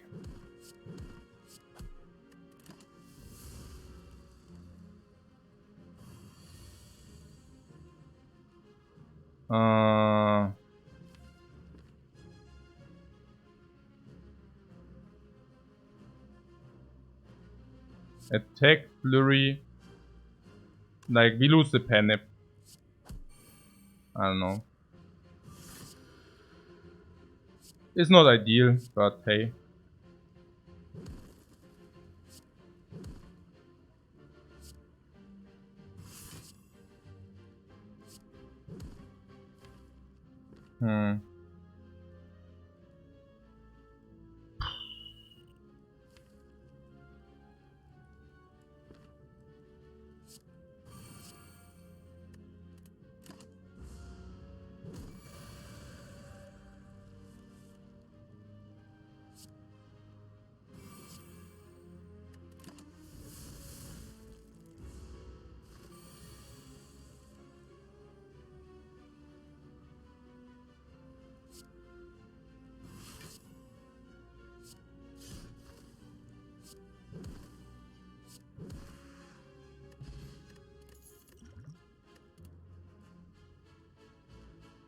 Yeah, it's a 0 energy non-upgraded card.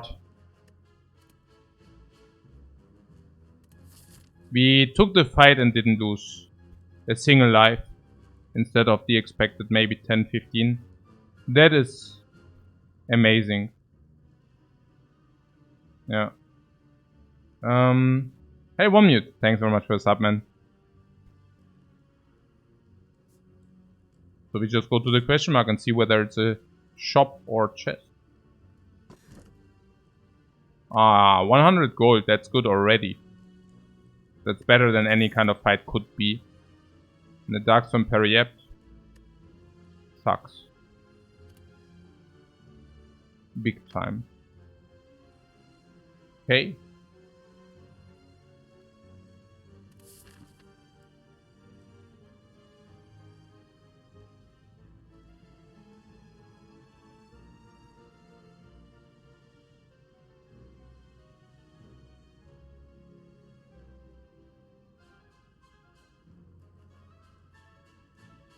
The fire is not really useful, right? I mean, there is something about the eruption, which we will upgrade anyways at some point. There is something about the consecrate, which currently we do not even really need. And in the end it will fall off, so it doesn't make too much sense either. And the other upgrades are not that great. So I would believe that it's even better to do this and to fly. Like, I'm not even saying that's good, but I'm just saying. Yeah.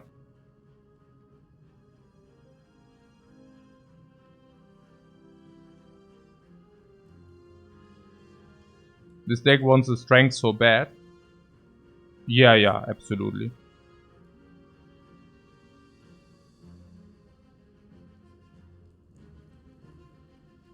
How are we in the fights? Very good, right? There's a Slavers, we might take a lot of chip damage in the first turn. But if we really draw complete garbage, we can flex our way out and kill. There's something about, if it's book, we can probably stabilize anyways and then burst. We saw how much we actually can burst. If it's still not enough, we can still use this. We have potion drop chance of what? Yeah, it's high. It's 50%. Duplication potion even against the slavers sometimes. Yeah.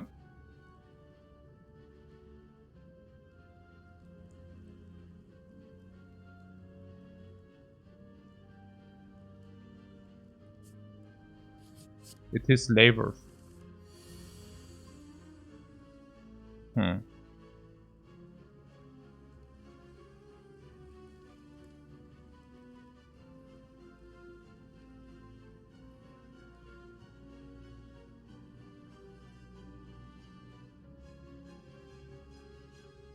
What Devaform won't do much here. No. What this sucks really bad.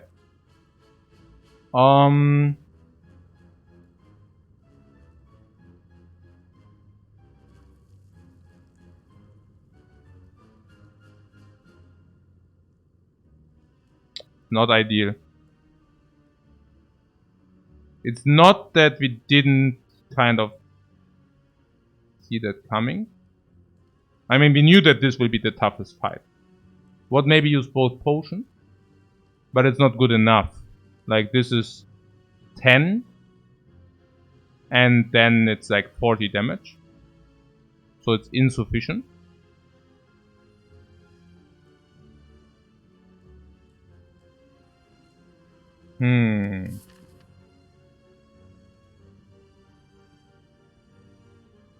Again, we were thinking that we might want to jump to the shop. Which is true. I mean, jumping to the shop for the 15 heal and the buying options. We could have jumped here, but that was weird. Like, double jump over the super weird jumping for like the diminish of value doesn't make sense. We knew that this is the toughest fight, so there's no regret here.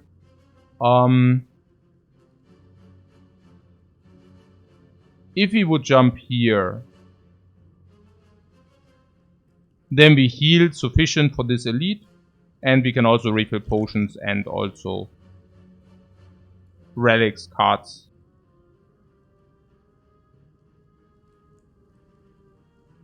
Whatever. Even remove.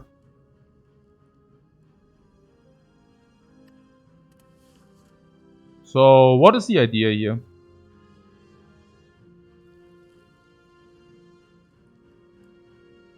Five strength means this becomes 32.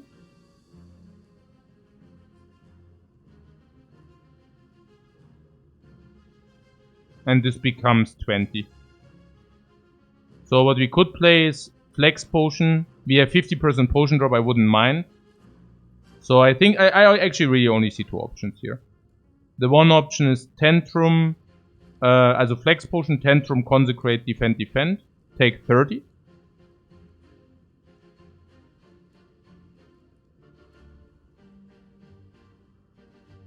The other option is Defend, Defend, Consecrate, no potion. Take 24, which is 6 less. For that, we are not in Eruption, which is definitely a downside.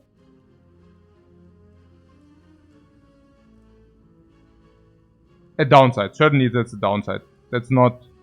I think an Eruption with like, how many exits? 1, 2, 3. It has to be much better to be in Eruption than not to be in Eruption. So that might be worth the 6 HP already. Probably easily. And especially if they are on 32 and 41. So, oh, and 32, 41 with Penip on 7. So 32, 41 fight is basically solved. Kind of, right? I mean, nearly, whatever. The alternate play would mean that we are bringing these to 47, 56, 43 respective, which is not much because they are all three still alive. Again, we talked about the Wrath against the 6 HP, where I'd rather prefer to be in Wrath. So it's basically, we still have the flex potion for that. This is still alive and these still have high HP. I would most certainly just go for the line where we take the 30.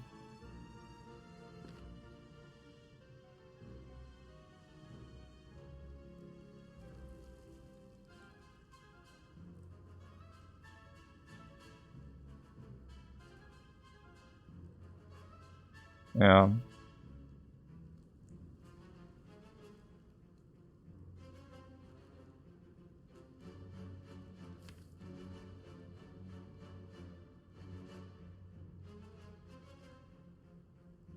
I mean, there are a lot of draws which are punishing not using the flex potion here.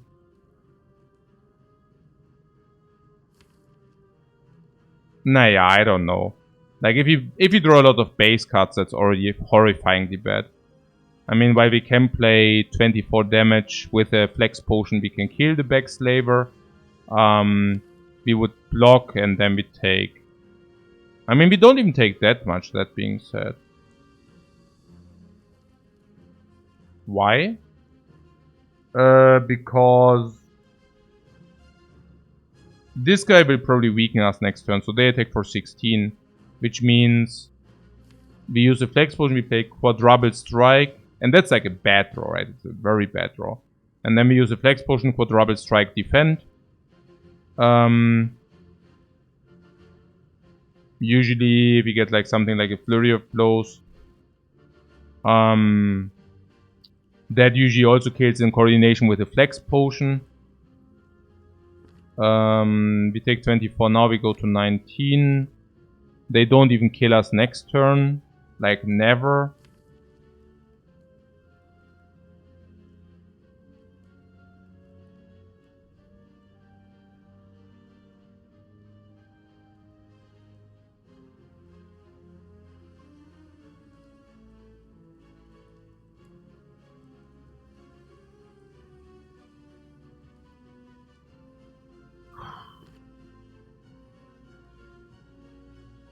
There are hands which do not kill.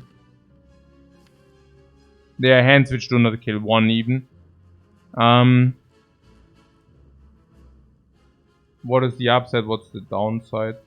If we get one of these hands which does not even kill one, we might be forced to use both potions. Which in turn would be pretty horrible.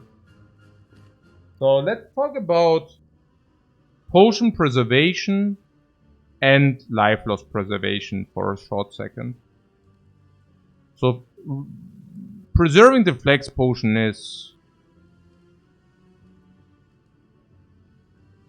not bad, but again, in half of the case, we find a new potion.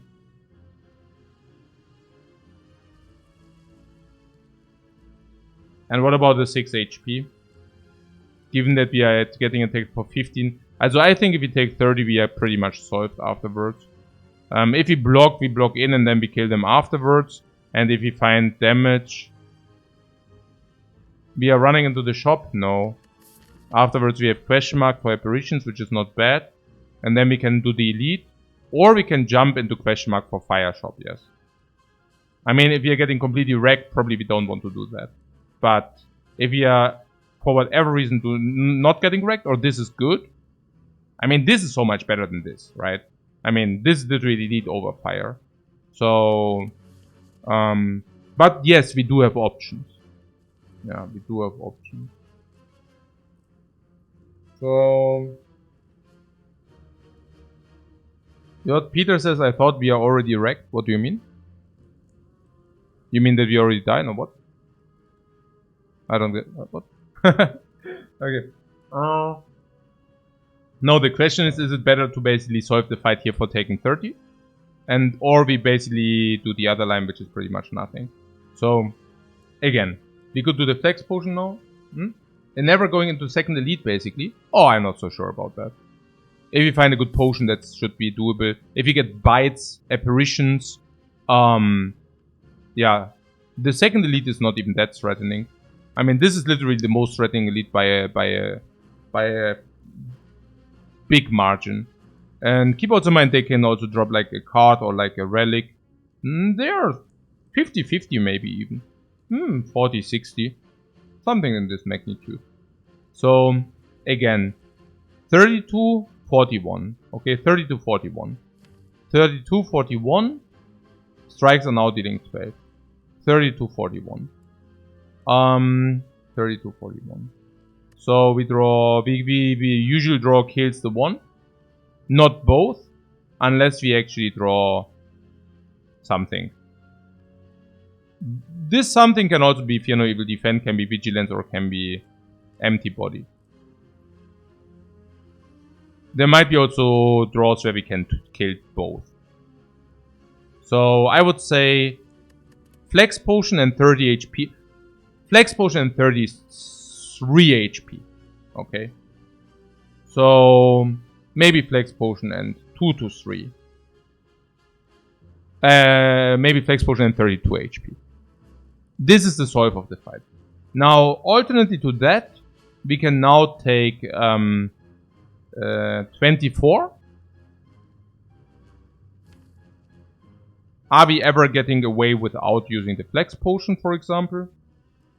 That's pretty difficult. I mean, given that this does not even put us into Wrath, it would mean we would need to draw Eruption. And then maybe some attacks, which then kill this dude. And then maybe swap back, but probably we cannot also block in. So that means we take another 7. So we are already at the 32 HP. Maybe saving the Flex Potion, but is it really the case? Because then we have another draw. Maybe we kill one and can block, maybe we don't.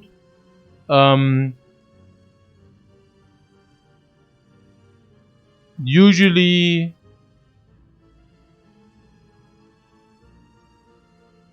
we could be fine, but usually the potion will go away. Unless we don't draw Eruption, the potion will go away. What happens if the potion goes away? For example, I don't know, triple attack and flurry. We use the potion triple attack flurry. Or even like triple attack flurry, let's say, stance a little bit. And again, then the potion is gone. And most likely we are not able to block in sufficient. And then there are also the cases where we are getting completely wrecked and need to use double potion, right? Are those cases real?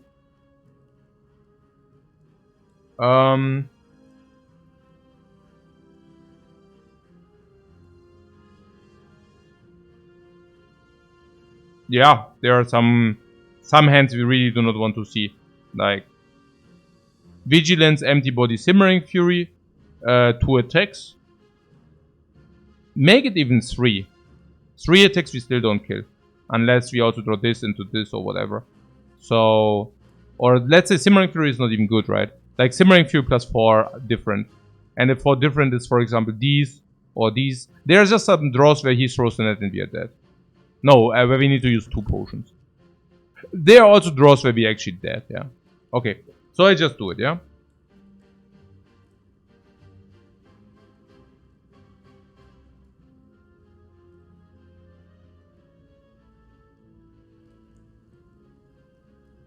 There's a world where we take 2 more for 4 HP on them, but I don't think that that's accurate.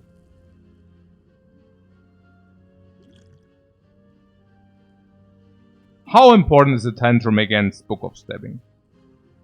It's not really important, right? The Book of Stabbing we are very quick. So, and we have a lot of damage output. So is it really that relevant? I mean, it is a lot of damage, but duplication is also a lot of damage, I don't know. Yeah, the Flex Potion is really good. It's really valuable.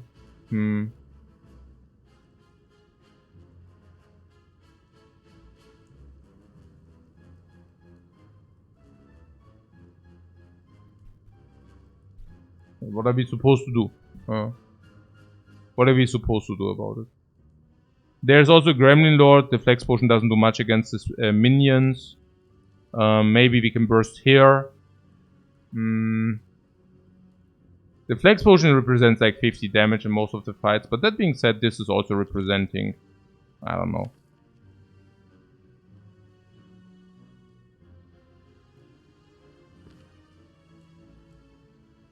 $30. Like, equivalent of 30, I don't know.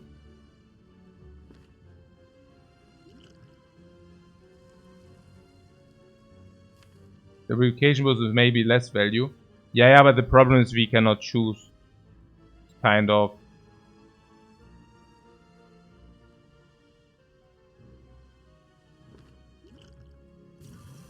Again, there's like a risk of ruin if you don't do that now.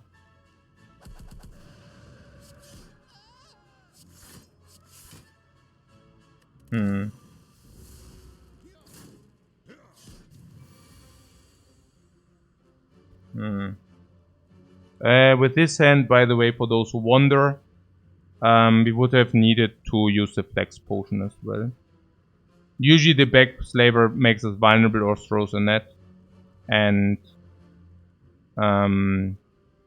with this we had like 1, 2, 3 attacks, 4 attacks, so we need the Flex Potion. 5 attacks, but we still need the Flex Potion. Yeah.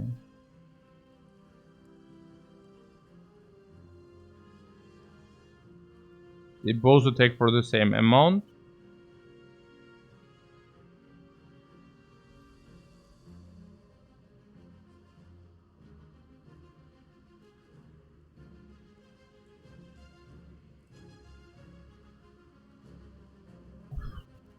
How much damage do we have?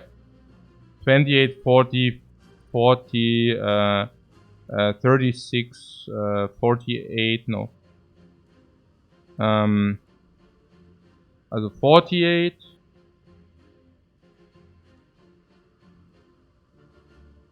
$64 plus 12. 76. So we could kill them if we kill them clean. Do we have that option? Yeah, we have that option. So we overkill them by 1. And then we don't take 1 extra damage if you want that.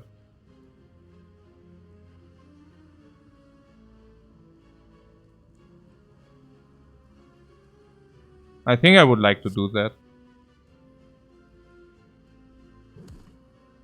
This goes on this.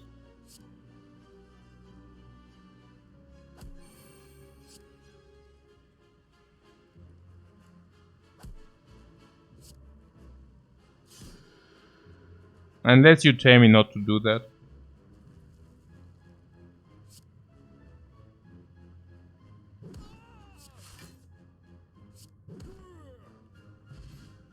Art of War. And no potion. It's very sad.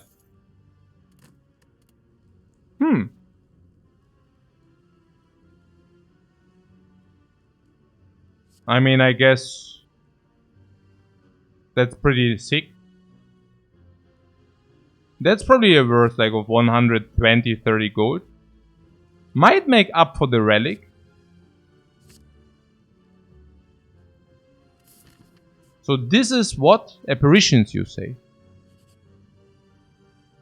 Strikes. We'll take it. 4 strikes against bite. 4 strikes against bite. Full package. Bites Coffee Dripper. Very nice. Probably freaking good. Yeah. It's very good. Unfortunately we didn't see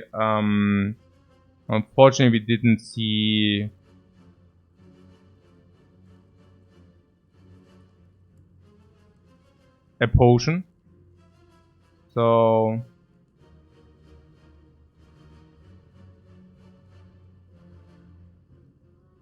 what about this elite here? By the way, talk to them is pretty amazing once it's being set up. because Flurry of Blows will be able to block a ton, and Tantrum will be able to block even more. This elite feels kind of scary. It's risky. It can be Book of Stabbing, or it can be the Gremlin Lord. A bad opening hand is death. Really. I mean, what I'm thinking is that this elite is really positive for us. Super scary. Dodge. But 5 energy is very suitable for the elite. Panip, not so sick, but power can be very helpful. Duplication Potion, I mean, if we win this by using Duplication Potion, we are more than happy.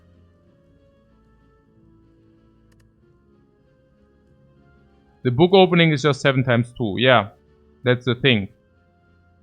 So, there's like a bite also possible.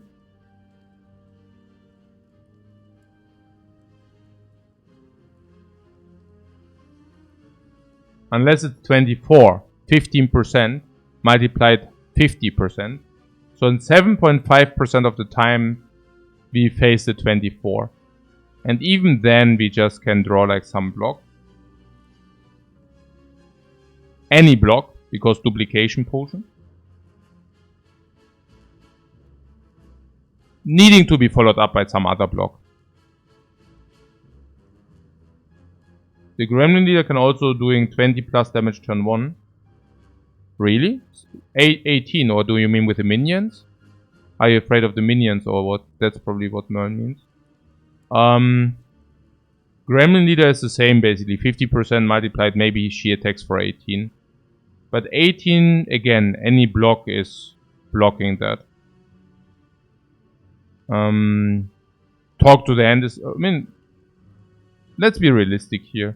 Like, Talk to the Hand is blocking this easily. If it happens. Like 1 card, 2 cards, 3 cards, 4, 5 cards, 6 cards. We draw 5. And every 3 cards, it's very unlikely that we break on that. So it's basically a multiplication of a multiplication. Like small percentage multiplied a small percentage. We're not really playing around that, are we? And putting that aside, if anything, I'm more afraid of the 33 than of the 18. What about this 33? At that point we probably got 4 and 4 is 21. And again, any kind of block blocks in. If we receive Talk to the Hand, we can even like maybe duplicate Talk to the Hand early.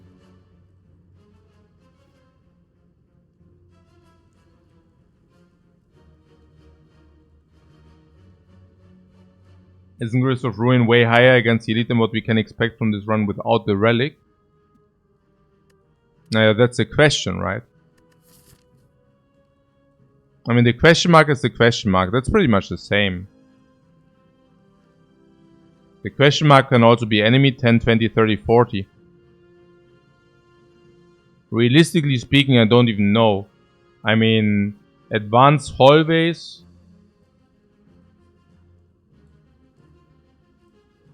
can hit you for 27. The plant attacks you for 24. I don't know. I mean... I'm saying that we are probably worse against the advanced hallway in average. I mean, there are maybe like 40% very dangerous advanced hallway fights. Without the benefit. The benefit of this is garbage. No. Avocado Red and Snake are which come to my mind immediately, but I'm certain there are also something I missed.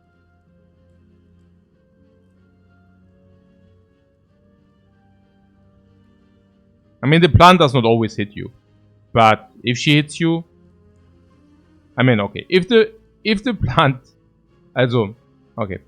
This is always like an enemy. This is only half of the times an enemy. Okay. 40%, whatever.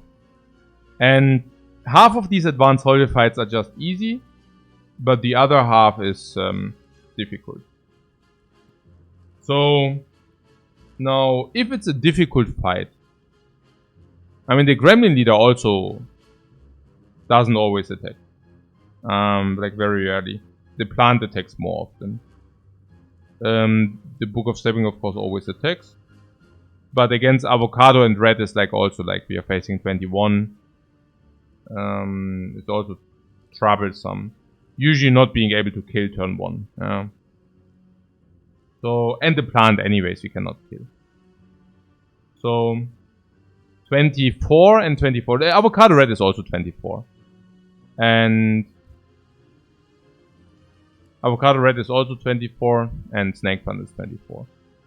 So we face that in 1/4 of the times instead of always. Knight and Lee Healer is a full heal event, yeah.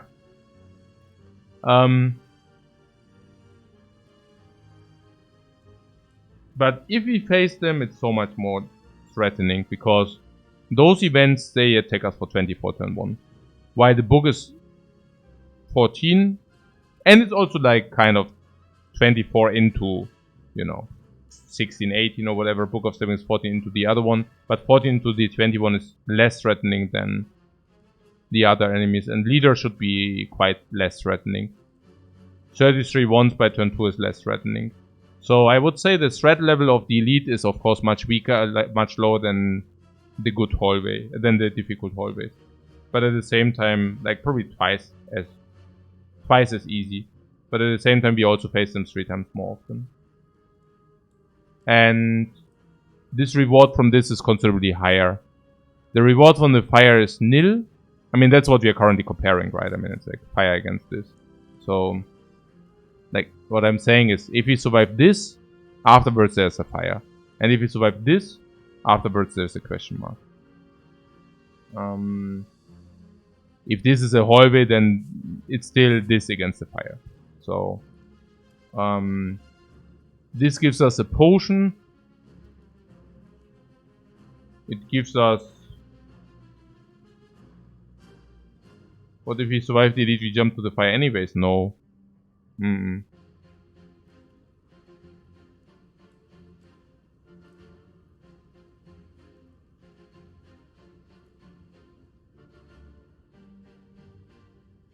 But what you're saying is we cannot always clear the gremlins as well? I don't know, our deck is not bad, really not. I mean, Simmering Fury, you draw your entire deck, we can easily block. A lot of energy, 5 energy per turn. Can even go Eruption turn 1, no problem, if she doesn't attack.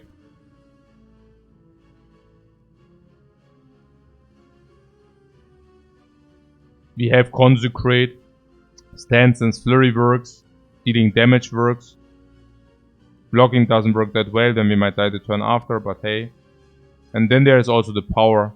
And against the Book of Stepping you say 14. I don't see the problem with the 14, by the way. I mean, not only do we have the blocks, but we also have the bites, so it's really only about the 7.5%. I mean, only is a big word, but even then, we can still block. And we get the power. I mean, what about the power? If the power is rushed on, it's great. If it's fasting, it's no problem, yeah.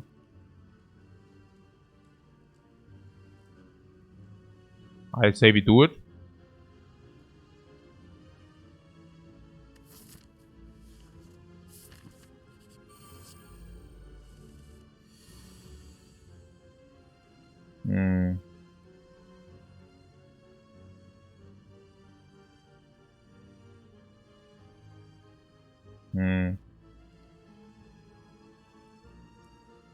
What a pity.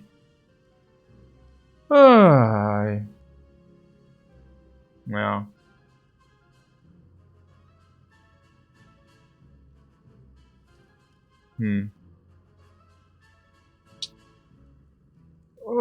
That was, yeah, good.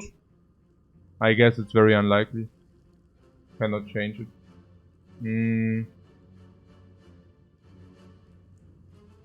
At least a restart from only 6 game in. True. Oh, yeah.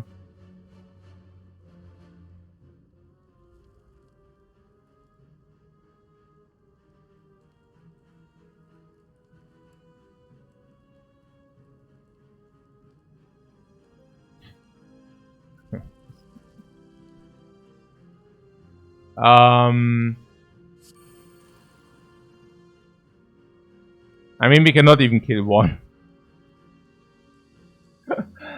Ah.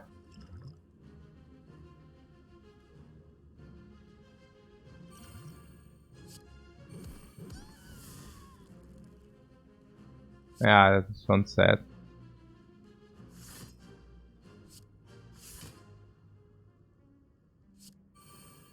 I mean, if you think about it, if only one attacks, we are still good, you know. Or if he could kill Bo, like... Yeah, it sounds sad. The 5 damage? Yeah, the 5 damage. Aye.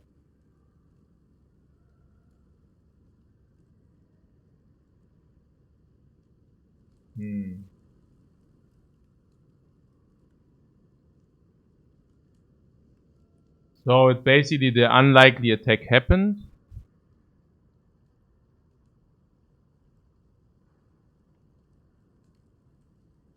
Yeah. Cannot change it. Yeah. Was there any burst draw? That was pretty bad, the draw. Yeah.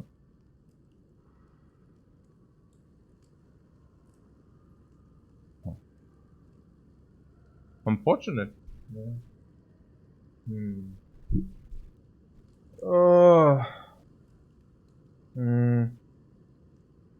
Yeah. I don't know. Oh, hey. Schon tougher run. Yeah. Washed. Yeah, it's a little bit sad because I think we were on a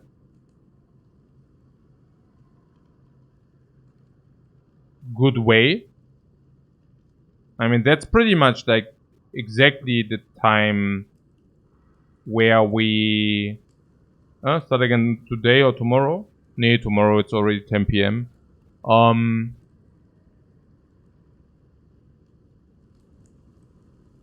Yeah. Yeah, wirklich really sad because I think we were really clean. Like, if you think about it, we currently are sitting at 5 energy. And 5 energy, what does it mean? I guess 5 energy means that we do not have energy concerns. Usually at that point, 4 energy is a good position to be in. But we had 5 energy, so... I mean, that's helpful unless... Also, if you can utilize it, right? And the utilization of it was still a little bit short, but we were on a very good way. With the ice cream, we are really like having a lot of energy, right? Like, that's super nice. Really, honestly, that's super nice. That's super cool. So, there's the meal ticket, which doesn't really carry that much relevance. I mean, it enables us to run and jump into the shop or whatever there and heal back and such. But you know. So there's the courier. We currently are sitting on 400 gold. So that's pretty good. Yeah. The Panip is currently not that great, but it has potential. The wing boots would have went to 2, of course, if you do it. But, you know, at least that kind of also equals out the Burning Elite stuff. Fine. The Enchiridion is actually quite nice. I mean, we get a random power. Random powers at the start of the fight. That's pretty neat. So, what does it mean, like, relic-wise? I mean, there's 1 relic here. There are probably most likely 2 more relics there. Like, I don't see a reason why this shouldn't be fine. Might take chip damage, but this heals. Chip damage, we go low. Of course, a double bedrock can mess with us, but generally, that's not the case. Expected relic, we already have the blue key. Expected amount of relics is probably at the end of the act 2 times 5. like 3 from elites, 1 from the shop, 1 from the chest. We currently have 1, 2, 3, 4, 5 plus 1, if we count that. Yeah, 2, but sure. 3, 4, 5. So that's break even online. But we get like from the shop 1 or 2. So there's that. And our deck itself, we removed 1 defend. That's, I think, standard. That we got the bites. I think it's very potent on the Watcher. I mean, of course, we have a little bit sustain from the shop. Which is usually also sufficient sustain on the Watcher if you already have a strong deck. But yeah, the bites are probably cycling 10 HP per fight. It's actually crazy, right? I mean, 10 HP per fight. Yeah, of course we could have done both elites because we go enough HP, but then we gain like 10 HP per fight, which is massive. Other than that, this is not so good, but we have a little bit here. This is nice. This is nice. This is nice, or nearly even very nice. That's nice. That's nice, or very nice, specifically in the coordination, right? I mean, this upgraded means it's like 12. Use a tantrum, it's 10 block. We can stand since a little bit, having another 10 block. Of course, we won't receive any more good fights, but cards, but we also don't really need it, right?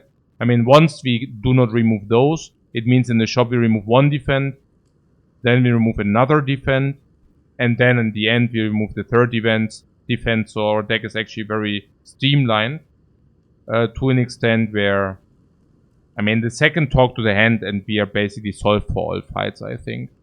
For like including the heart, right? I mean, double talk to the hand on the heart is solved. If you get duplication on the talk to the hand against heart, that's solved. Do we have problem against anything in the Spire at this moment? I mean, after the chip damage have been dealt, I don't think so. I mean, at the end you saw that we can burst 100 damage, especially after Simmering Fury. So kind of playing for bites, 60 damage, a little bit stance, and 100 damage easy. Of course, increasing throughout the time, so we get like a little bit relic power. We are probably already at 120, but we get a little bit more relic power, a little bit more shop power. We are like at 160, 70 per turn. That solves everything in this Spire. So was it a good decision to do this? I learned one thing, which is not trying to take a look at your last decision. Why? We will have a lot of spots where we are going into spots like this. And of course, while we can say that there were draws which actually do what we just saw, it's a very, very borderline edge case. I mean, it was we got attacked for more than 18 turn 1, by the way. We did actually, I mean, it was a lot of bad things. I mean, not only did we get attacked, against the Book of Stabbing, this hand would have been holding up, by the way. So, we faced the Gremlin Leader, whatever.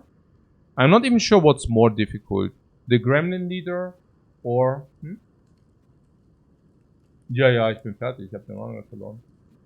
Ja, wir können gleich chillen. Ja, gerne. Ich 5 Minuten.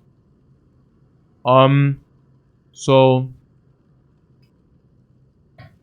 I would argue that the Gremlin Leader is more dangerous than the Book of Stabbing. I mean, with the Book of Stabbing, you have like 14 into 21 most of the cases, or it's 14 into 24. The 14 would have not even been a problem. We could have just blocked that. Gremlin Leader has the option to attack you much heavier, turn 2 by 33, or also open, and you need to take care of the Gremlins as well. And the attack is more likely than the Book of Stabbing big attack. So we faced the bad fight. She also attacked. The Gremlins were bad and our hand was also bad. So... yeah, I don't think... it's like very result orientated. Yeah, like what looking at this in this way. Again, also just seeing the delta between these two. I mean, if you think about the delta... oh, also about that fight, I mean, people were afraid, but I was actually not excluding the possibility to actually heal out of that fight. Like, example, Book of Stabbing, we take 4. Next turn we block in again with the Simmering Fury. Simmering Fury or block in different, or maybe take 4 or whatever, but heal back 4. Then having a big turn where we heal 6. Probably blocking in the big attack because now we have talked to the hand. And then we played some bites to heal up. But I was thinking that We might even heal up of the, like, also Gremlin Leader. If she doesn't attack you, if she doesn't attack us, we probably heal a lot, right?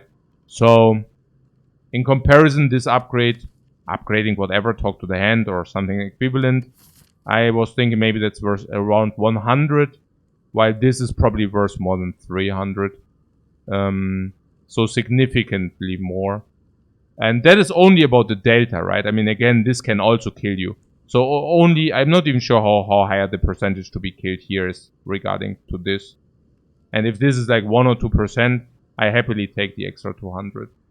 So, no, I think it's fine.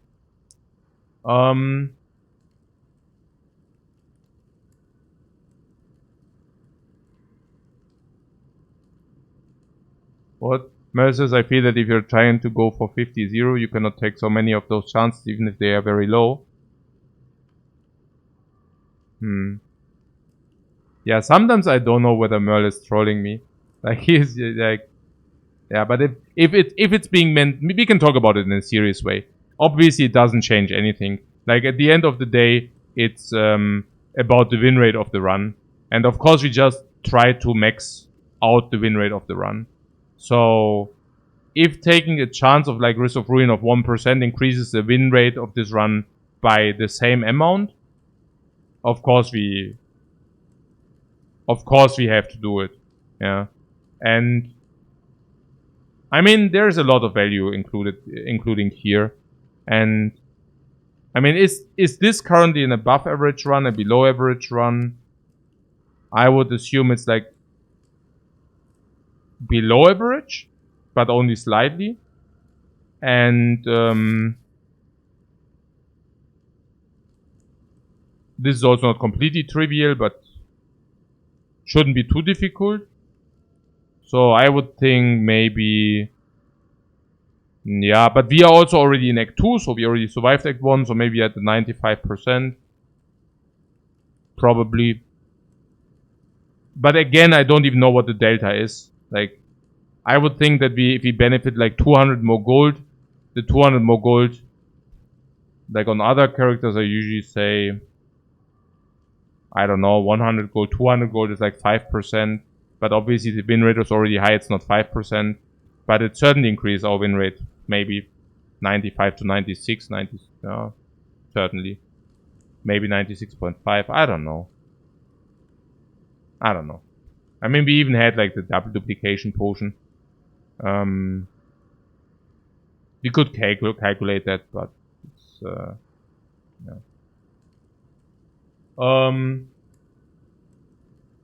Yobrand asked about the boss swap for win streak of win ratio. It doesn't make a difference. Like, we just min-max the win rate of every given run. Yeah.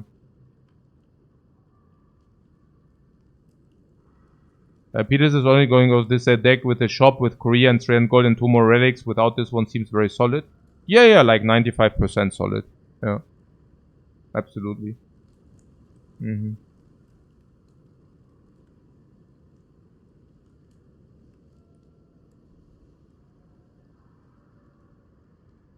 Yeah. So...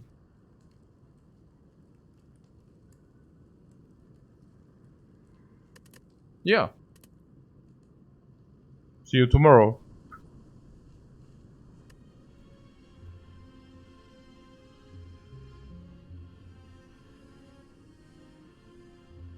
Who's online?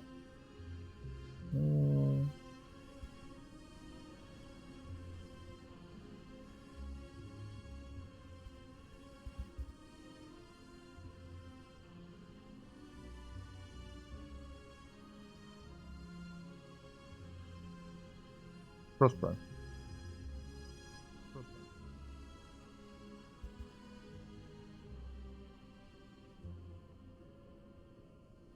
Thanks so much for watching, guys.